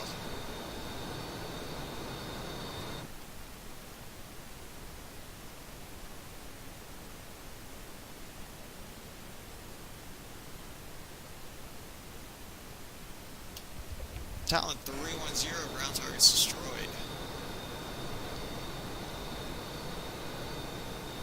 Ha! Got him. All 3 SAM sites inoperable. But now I just got to make it back to the ship. It's my fuel state, 11.5. 556 miles to go. Easy. Yeah, I should be able to do that. I was considering giving up, man. I went down low, all sorts of stuff to try to get that last SAM site. Nothing was working. Yeah, I kept on getting engaged down low. Got engaged on my first Hail Mary attempt. Had to break off. Went down low, tried to go in that way, had to break off. And finally, the second one, with the last bit of gas that I had to burn over the target, it was successful. Very nice.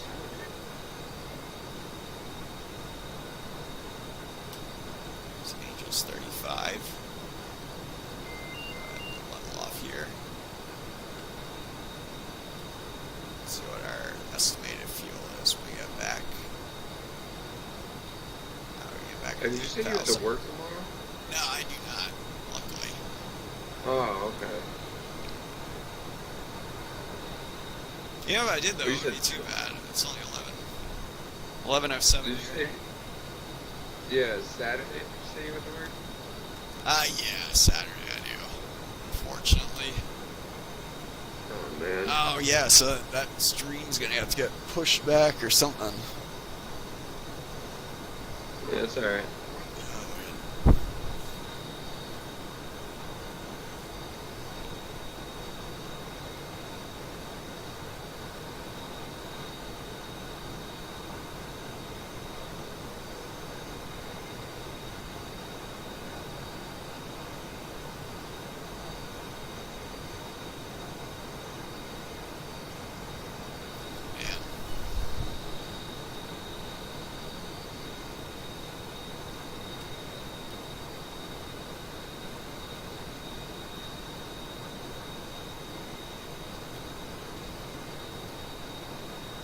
I ended up pickling those two tanks anyways, because I had dodged some telephone poles. Oh shit, did you? Yeah. Oh man. I need to do some telephone pole dodging. I'll go after you upload it. I'll go back and watch the first part.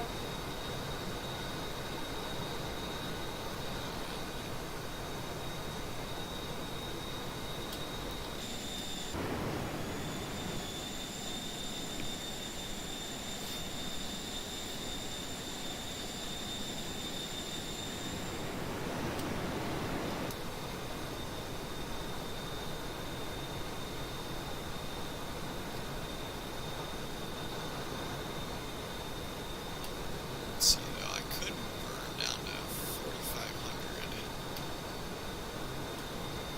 Doing that, that'll put me over Mach 1 most likely.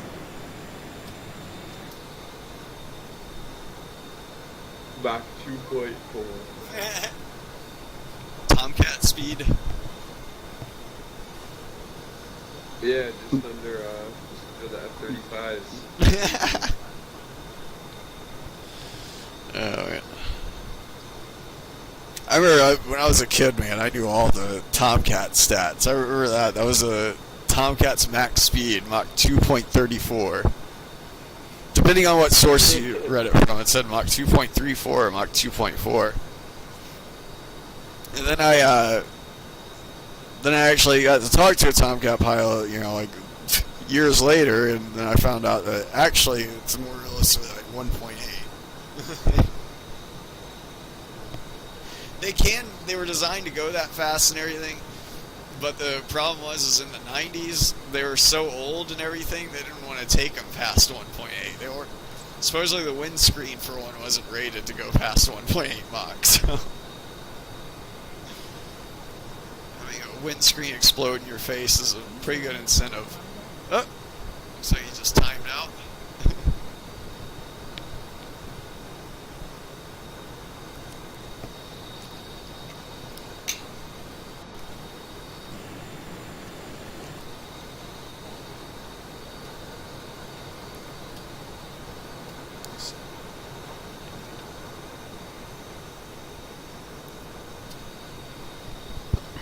We are officially supersonic.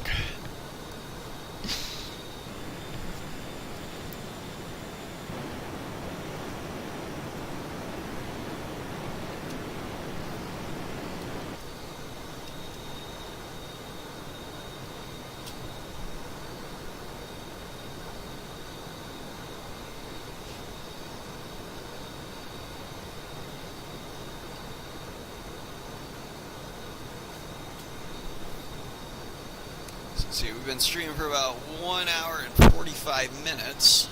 That means the ship is moving at 30 knots. So it should be about, let's see.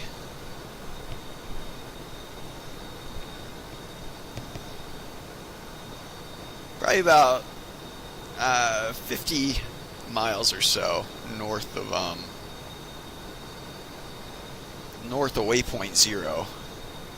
So I'm expecting to see it maybe around 300-ish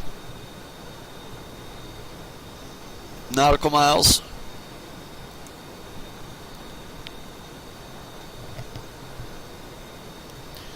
There's 500.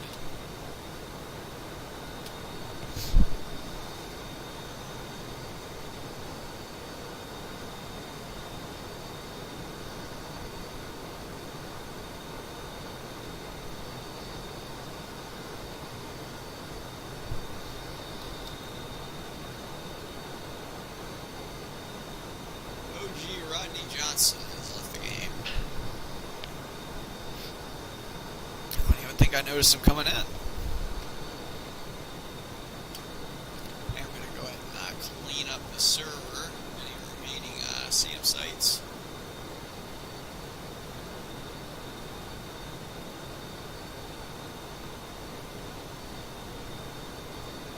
There we go. Should help things run slightly more smoothly.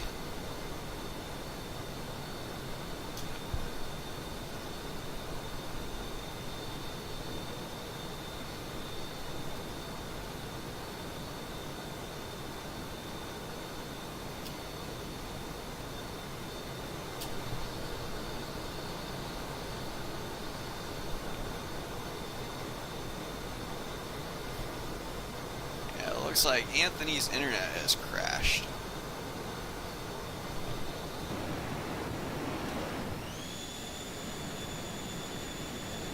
I'll be right back though.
Unreal. Absolutely unreal.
ridiculous.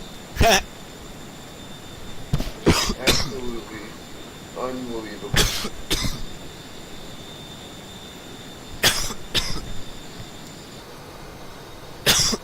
Excuse me. Who is it? CenturyLink? That you get your Spectrum. Oh, Spectrum. Yep.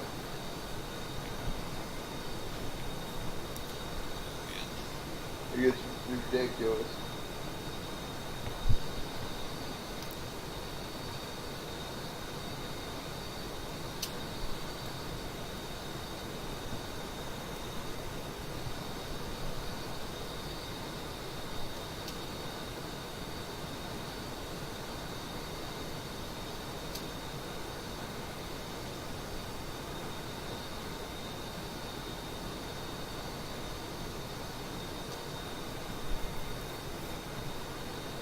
Probably about 45 more minutes or so till we're on deck. Cool.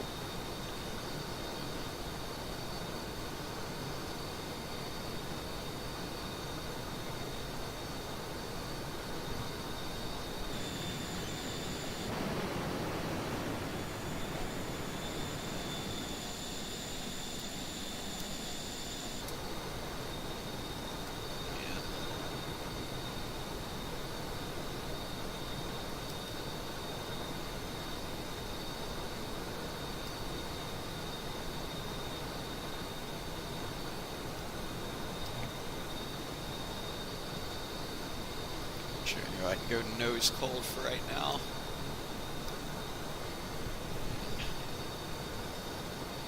Actually, I'll just keep it on, but I need to be in air-to-air mode. I'm gonna have it on, or at least looking on the air radar.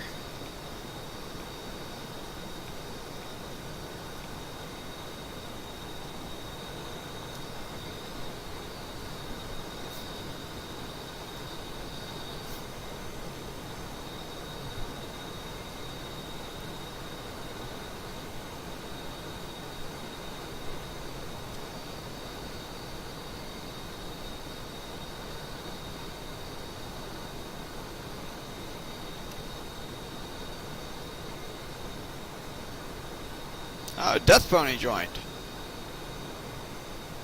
Did it? Yeah.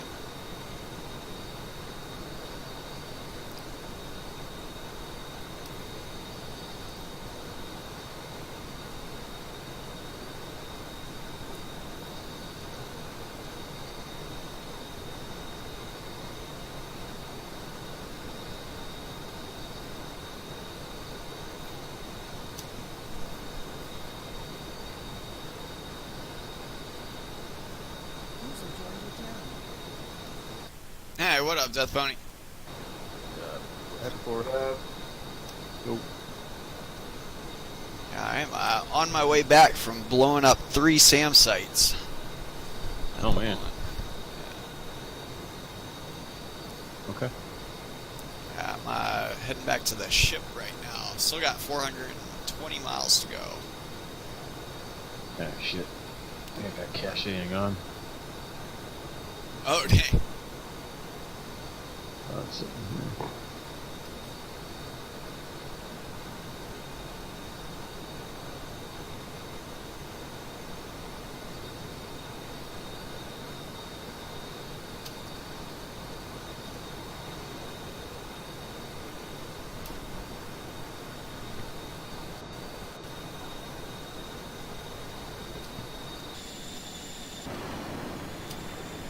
Yeah, it was iffy, man. I had to kill one of the SAM sites with some JDAMs.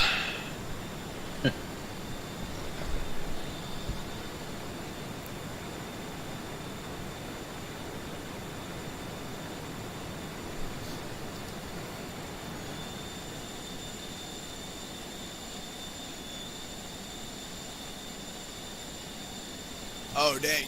Do you mind turning off caching? It's about to crash it, Yeah. I think. Okay. I'll take it out. That. What's it closed?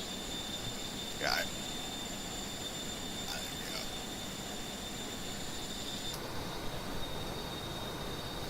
Trying to beat it. SP only, right? Yeah, I actually have mine on never. Anyway, but yeah, it's what it is. It essentially loads all the sim objects as you load in.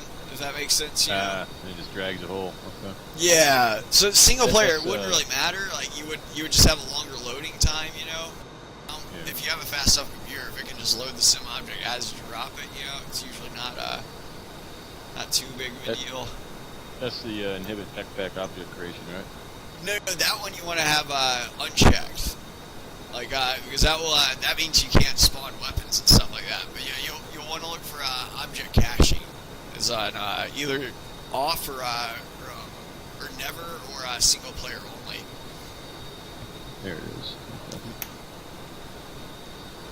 Yeah, object creation means that you won't be able to like shoot a missile or anything, Yeah. So or drop in a ship or anything.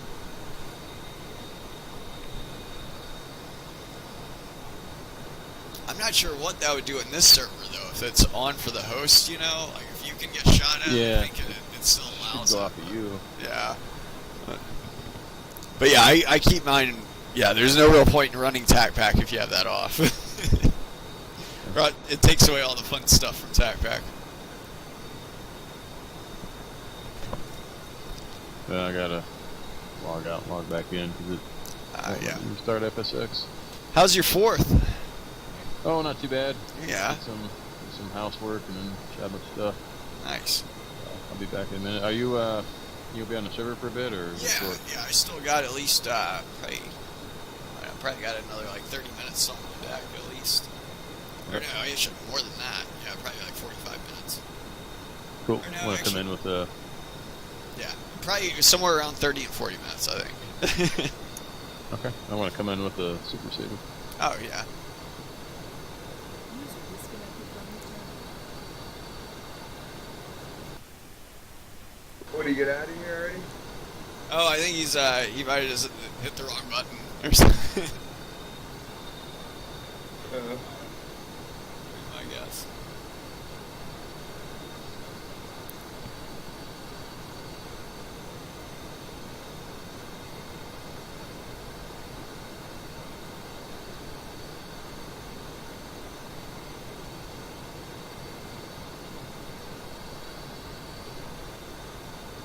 Oh shoot! I don't know if it's gonna allow the super. Or is the Super Saber digitally signed? Yep. Oh yeah. Alright.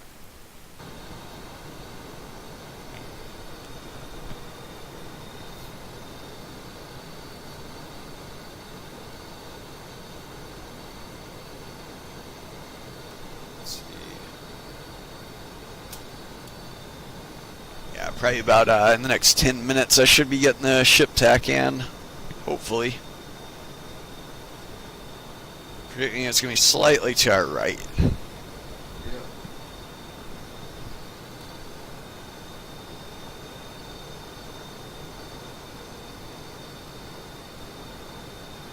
Oh man. Stomach's real hanky janky right now. Yeah.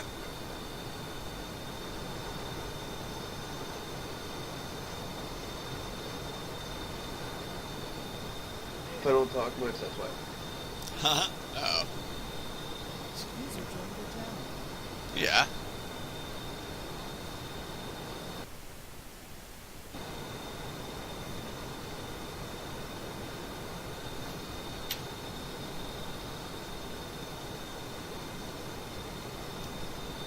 Yeah, I'm thinking the ship is going to be about 50 miles north of waypoint 0.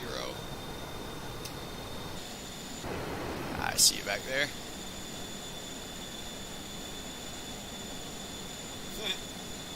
It's got the... Oh, it's substituting it for F-35.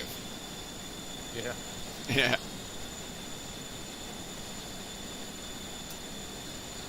It's got your guns going off. Does it really? Yeah. Yeah, I mean, it's normal because, like, since it's just a sim object being substituted, you know, it's The simism, yeah. yeah, it's not like, you know, like say in the like in the Super Saber, you know, you say you press the throttles forward or something like that, and it generates like a smoke effect, you know. On the way Yeah. that the F-35, that same input might be interpreted, or at least the way that the game's going to display it is it says like, oh, smoke on. That's what that effect is, or that's like effect number 1 on this jet, that's being substituted for. So that might be the gun or something. That's awesome.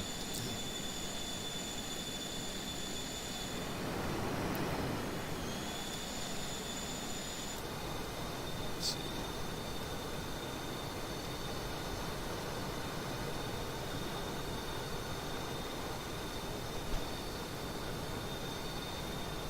So yeah, it should be actually 60 miles of waypoint 0 by now.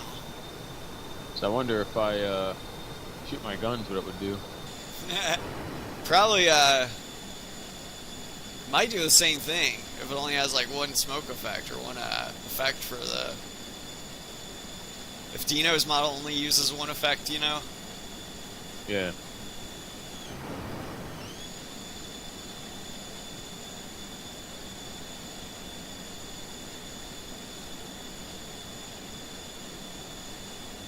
let's see what it does here. Looking at you back there.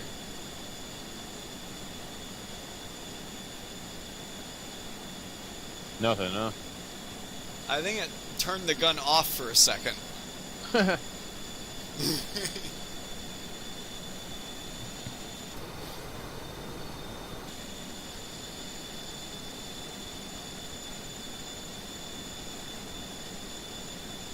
I see strobe lights now on. Oh, it's showing strobe lights? Yeah.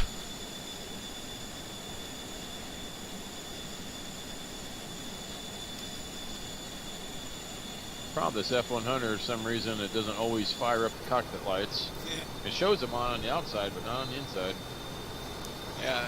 That might be That might- something else too. Like if it's substituting for another aircraft, it might lights might be different than the one it's substituting for. Yeah, it's a pain in the butt. Yeah. Got my MGs on right now.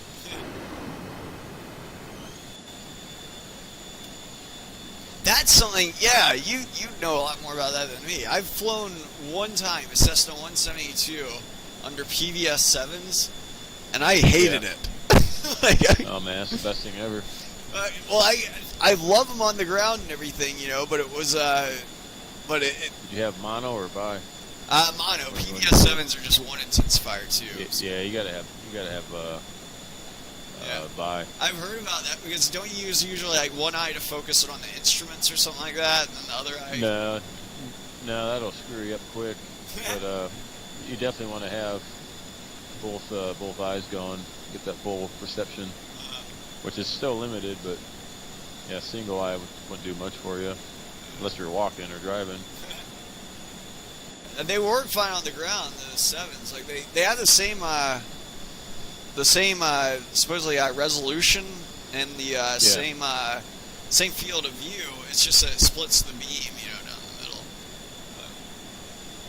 But yeah, I wasn't feeling comfortable. I only tried it for a little bit. Then I just took them off and put them around my, I had a neck strap, and I like doing that a lot more. Just bringing them up to my face, whenever I need to see something outside.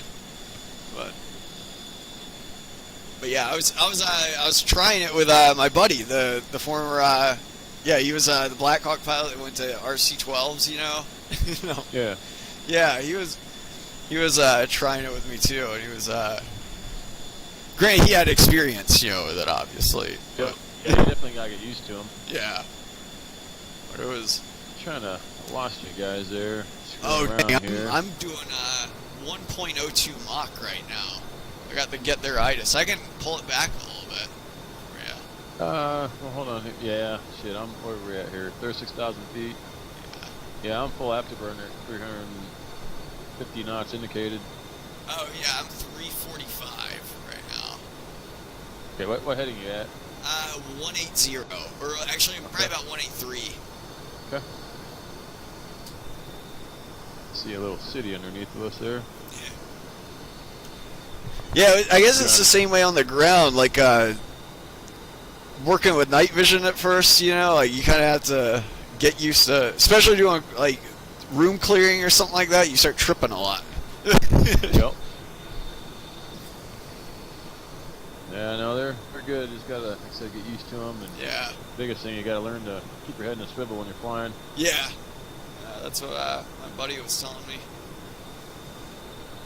But yeah, I only flew for a few minutes that way, then I ended up just going around my neck because I'm like, you know what, I don't feel safe, I just want to fly the aircraft the way I know it works. Gotcha. Yeah, the Vi is the way to go flying. Yeah. PVS 15s, I think they are, the 2i version. No, they're 6s and 7s for conventional. They're PVS, but they're Anvis for aviation. Yeah. Aviation Navy. Okay. Or Army Navy, something like that. Yeah. I know PVS, yeah, AN PVS 7, it's like Army Navy personal viewing system or something like that. Something like that, yeah. There's a lot of PVSs and PECs and PASs. Can't keep track of them. Yeah. Oh, yeah. Oh, let's see if I got a ship tack in yet. Yeah, I do. 221 nautical miles. Probably just picked it up. I'm coming to right just slightly to 185. What altitude you at? Angel's 35.5. Alright.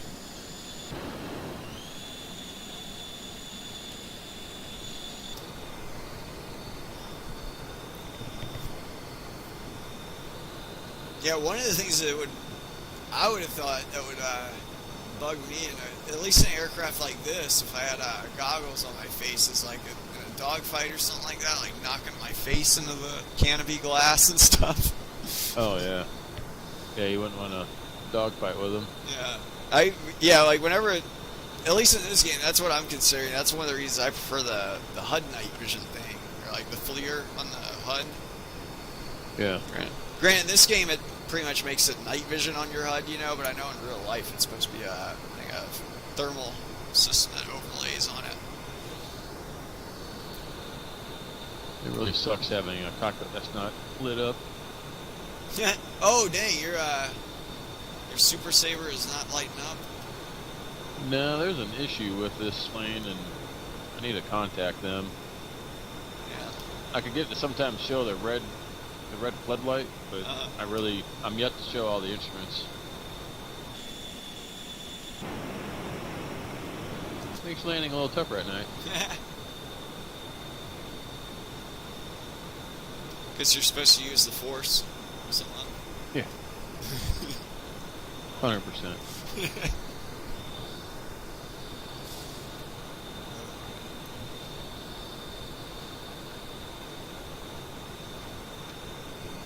Yeah, the ones we got issued overseas or on my deployment. Like I personally own a pair of PVS 7s, which are the 2i but one intensifier tube, and I bought those with my enlistment bonus just because I loved night vision so much. Like to this day, I don't regret it. Like it was like $3,500, and I just always wanted a pair, and lasted me well over 10 years, and I still use them, and it's money well spent, in my opinion. It's a great piece of kit too. If you're going outdoors, anything, just practical purposes. But yeah, the ones we got issued for my 07 deployment were the PVS 14s, which they use the same intensifier tube and they have the same field of view and everything, except they cover one eye versus two, which were pretty cool. I had the option when I bought my personal pair. I had the option to either go PVS 14 or 7s, and I had used both before just in paintball, and I had felt more comfortable with two eyes seeing the same thing. Like I felt like I was quicker on the trigger and stuff like that. Like I could. To this day, now after I deployed, in 07, I got pretty damn fast with the one eye too. Oh yeah, you definitely adapt yourself quick. Yeah, don't get me wrong, I still think there's definitely advantages and disadvantages to both, and I'm very pleased with my my setup and everything. Like it's, as long as I got night vision or the ability to see at night, that's what really counts. Yeah. But but yeah, the 14s, they're kind of cool in that you could weapon mount them too, or you could like essentially turn your turn your put them on like a Picatinny rail. yeah, turn your like ACOG into night vision ACOG or something like that. And obviously, you obviously have more field of view in your free eye, too, and you could, like, I would usually mount mine left eye, and then so if I'm going to shoulder my rifle, I can actually still shoulder it in the same shooting platform that I would use in the day, and look down my sights, I guess, if that makes sense. Yep. Yeah, using an ACOG and everything. Yeah, I mean, granted though, at night, in all honesty, even though I had that ability, when shooting at night, it's usually going to be chicken wing for me. And just using either the IR laser or your flashlight IR or something like that for aiming. Yeah. Hey, what's the ship back in? 17 X-ray or 108000, I believe. Okay, 118. Or 108, or not 118. 1180. No, 108. My bad. I thought you said 118. 108. All right, yeah. Yep, sorry. My bad. It's all good. Yeah, I did say 118 originally. Yeah.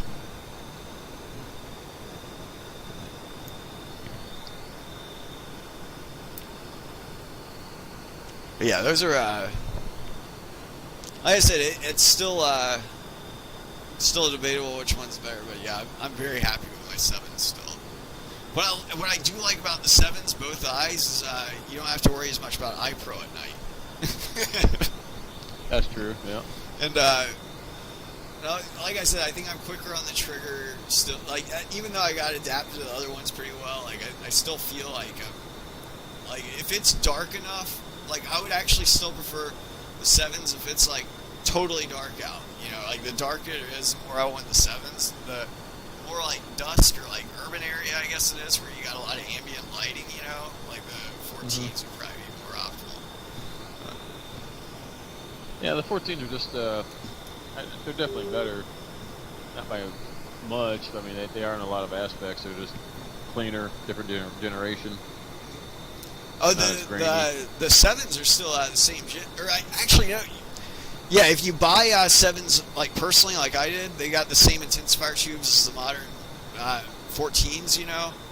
Or they're still like just as well spec'd out and everything. But yeah, I do know School of Infantry in Marine Corps was still using Gen 2 PVS 7s.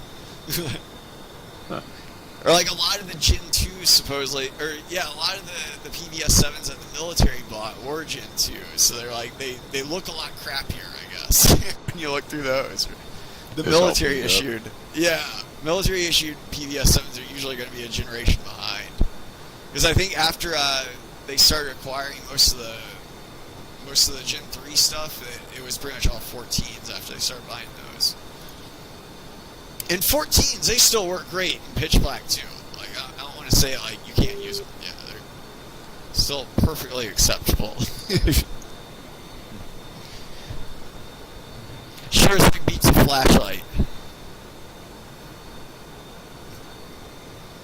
And it's dark in this cockpit.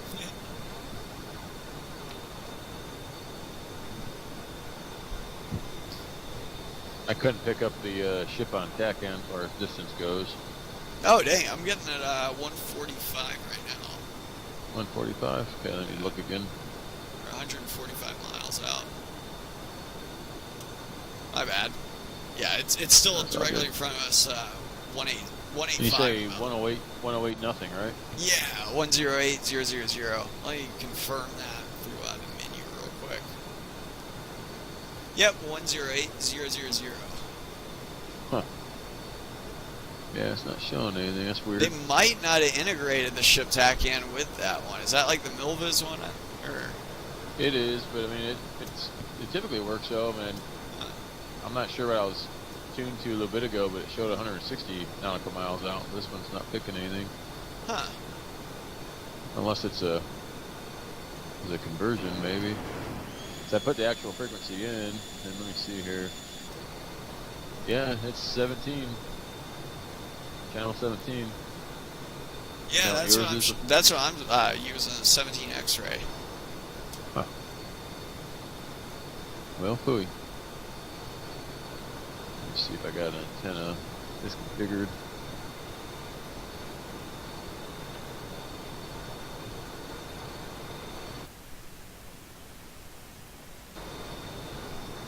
Can the Super Saber land on the ship? Nope. I could come down, do a touch and go. That's about it. But right. It can land if you're not a bitch,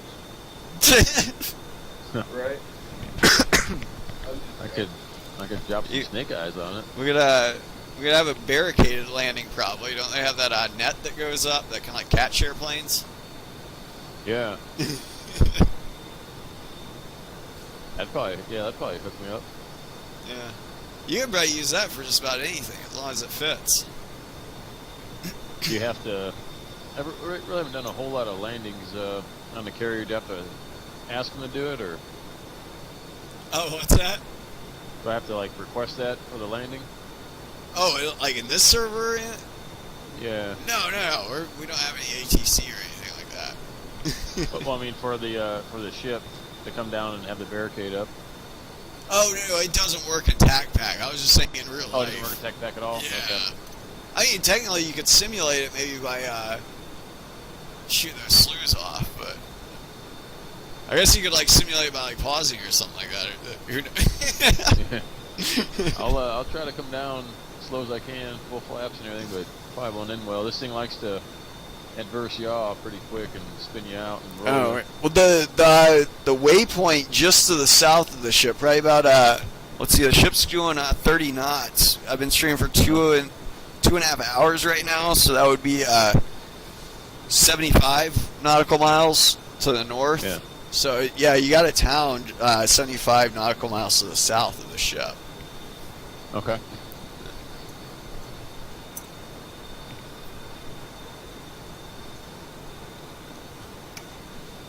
I wish once you're under MBG you could see what the hell your menu said. Yeah, I know what you're talking about. Like That chat sucks. too. It's like real Yeah. night vision. Like it's really amplifying everything that's being displayed. You know, in one Absolutely. channel. Yeah. Haven't figured out how to solve that one.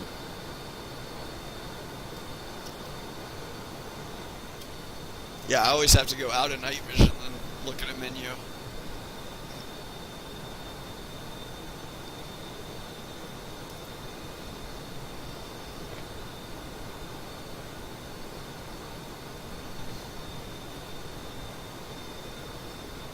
In real life, though, it might not be as fun. The ship will have 30 knots over the deck, so like that might help a little bit.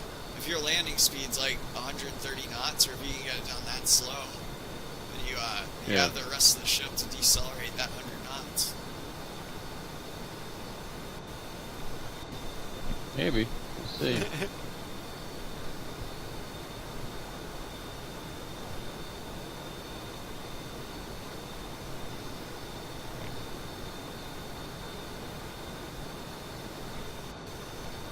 What's your heading? I am 185. 5. Hell. And once I get to 80 miles, I get the BRC for the ship.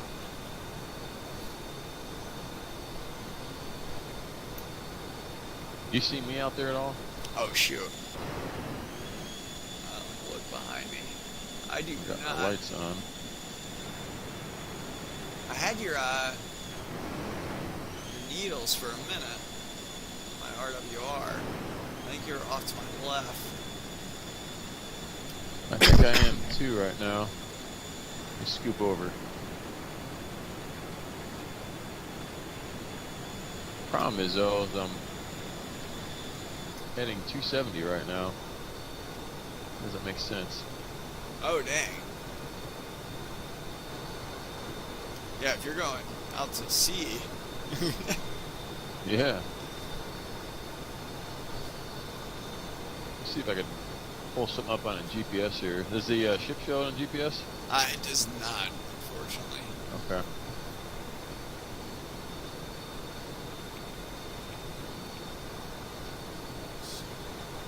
Ready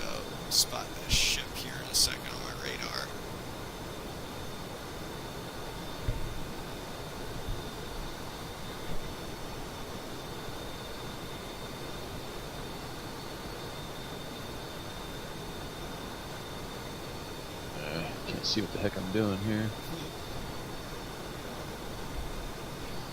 Oh, I'm in front of you. Oh, dang.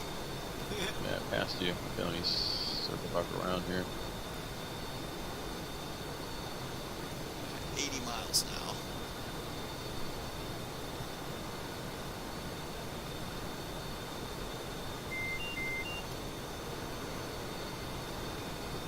So I'm going to be using 352 expected final bearing.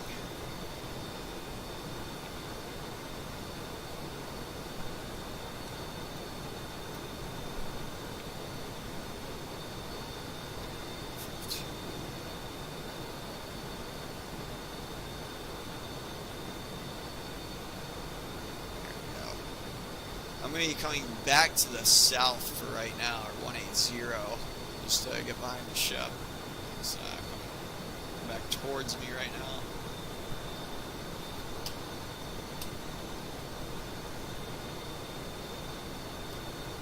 I see some runways out there on land. Oh, yeah. That's a good sign.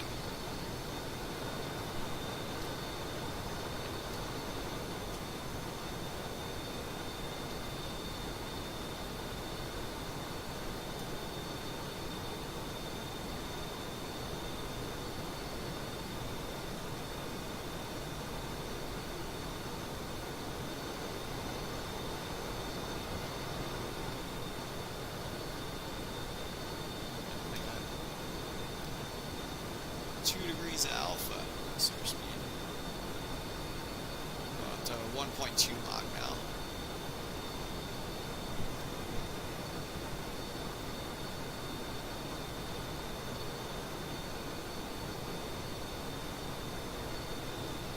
Bingo. Bingo. 310, bingo fuel.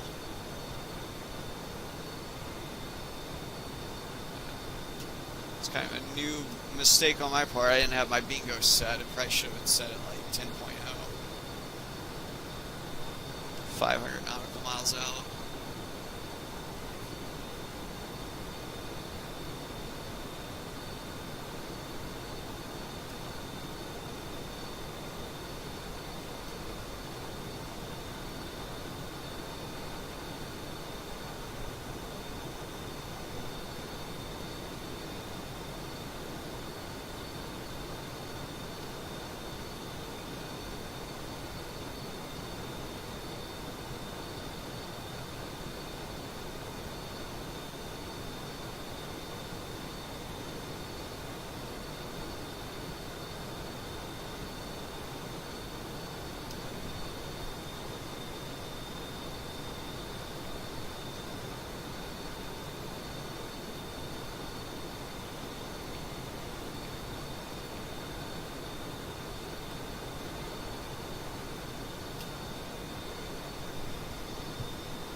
Almost home.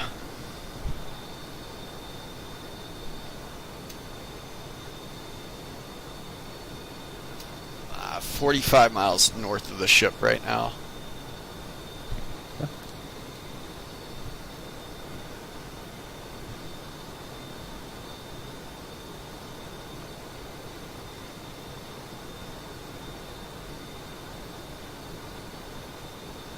See you right there. Yeah, it's passing me now. Oh.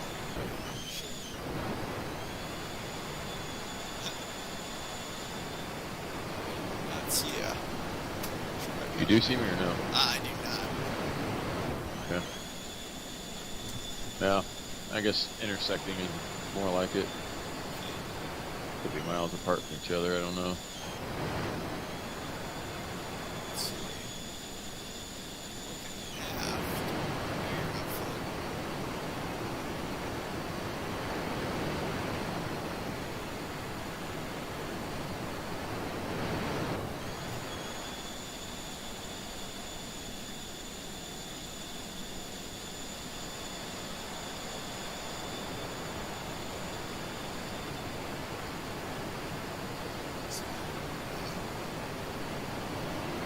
Oh, okay. No, okay, that's the tank right there. There's the ship. Yeah, I knew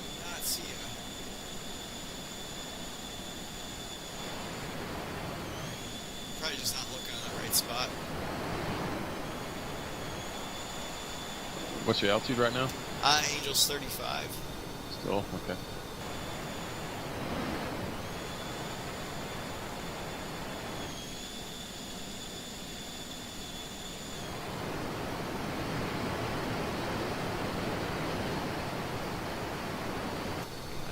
Within 20 miles, I'm going to go ahead and drop my hook.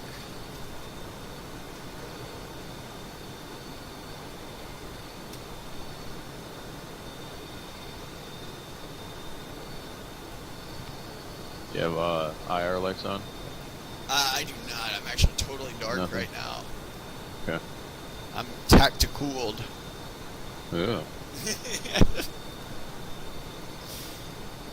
Talent 310 is commencing state 3.3.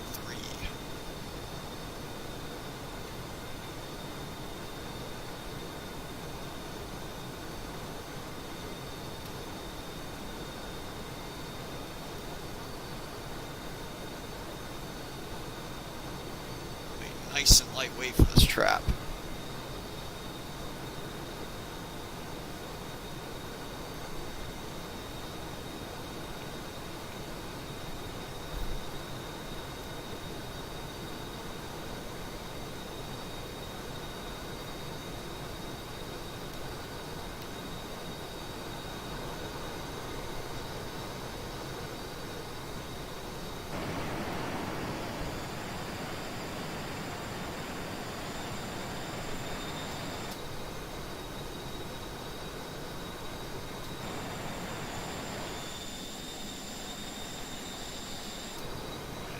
Stop contrailing at Angels 20. Hopefully the winds are decent down there. Fuel low. Fuel Talent low. 310, fuel low.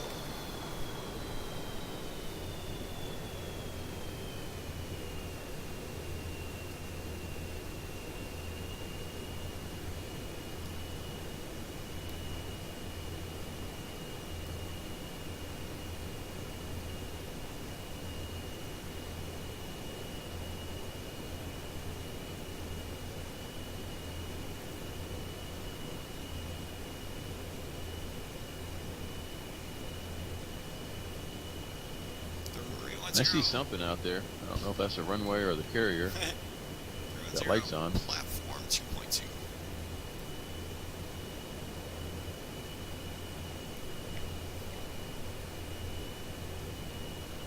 It's probably the ship. I guess just because it's like 70 or 80 miles per mile land, I believe. Yeah. It looks like it's just past the clouds. Yeah. It's definitely case 3 conditions right now. Well, granted, obviously because it's night, but yeah, I'm actually getting quite a bit of clouds down here. That's one thing with MEGs, they'll get you in trouble with clouds. You can see through a lot of them. Real light stuff. Not realize you're IFR.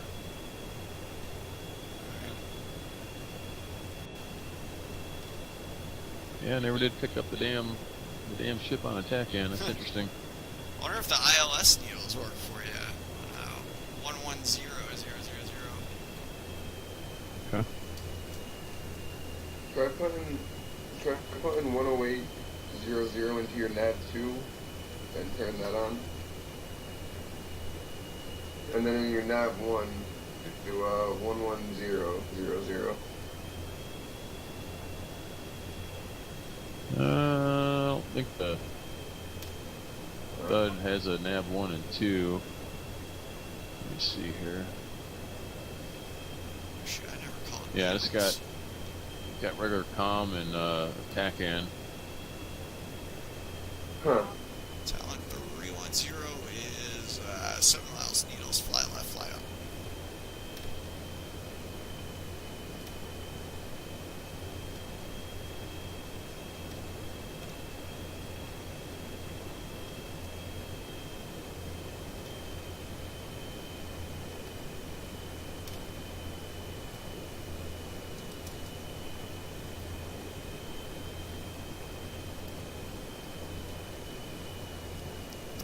Zero is down and dirty. 5 miles.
When I break, under the clouds, see what's underneath there.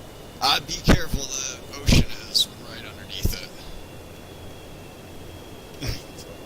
it. Or in fact, you're not going to exit the cloud before you get to the ocean, I think. Really? Yeah. Okay. That low today. Okay. I wouldn't say careful. That's fact.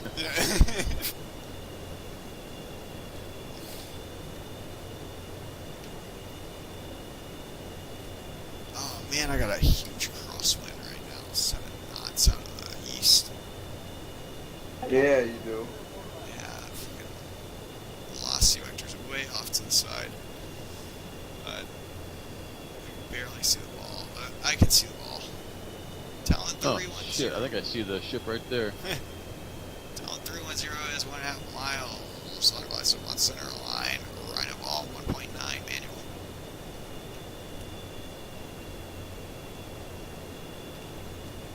Something on the water. Looks like a runway moving. I'm about to trap on it. 1 mile behind it now. That thing is cooking. Yeah, 30 knots. Holy crap! Apparently we're trying to keep it at, we used to trap it at 20 knots, but apparently the Hawkeye needs 30 knots over the deck. I'm Just totally one. blinded to my ball. Just one ship to land on tonight, right? Yeah. Okay. One way. 3-wire red deck. Wow. That was like a channel trap. Look at that, negative 416 feet per minute. 7.16 degrees AOA. Might be slightly fast, but Nice. I'm gonna have no idea how fast I'm coming in under MBGs. I think we got my info. All my top stuff's all blurted out while I'm on the outside view.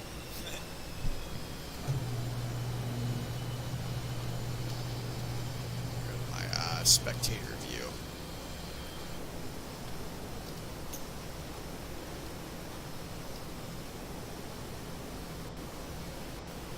In fact, I don't even know how low I am right now.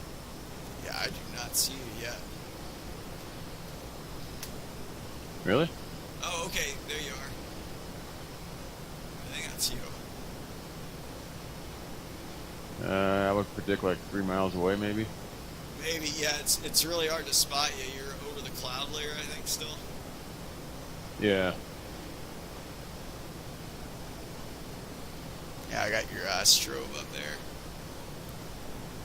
I'm gonna try to come down low and go around here. I'm way too fast right now.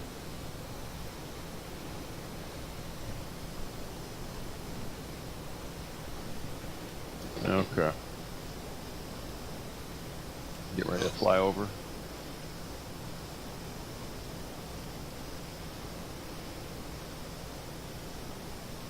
Got you right there.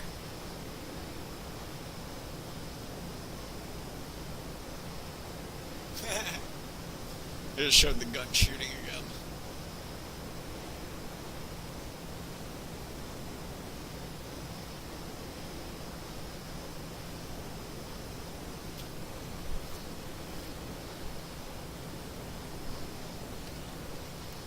Yeah, even if it was daytime, that would still be case 2 conditions. We got clouds definitely under 1,000 feet.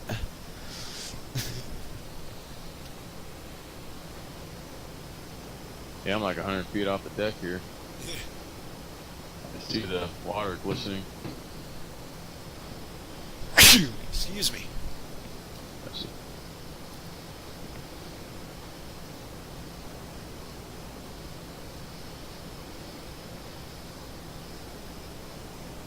There is a pretty wicked crosswind from the east.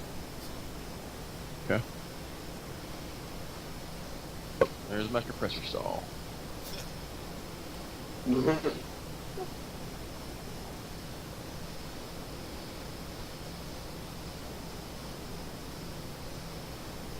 Nope. Uh-oh. Stalling out. You might make it. Oh, man. Oh, no, no, no. I'm gonna look away. Nope. This thing loves compressor stall. Just in that little turn. Oh man. I didn't have the room to recover. Yeah, it is not very good conditions.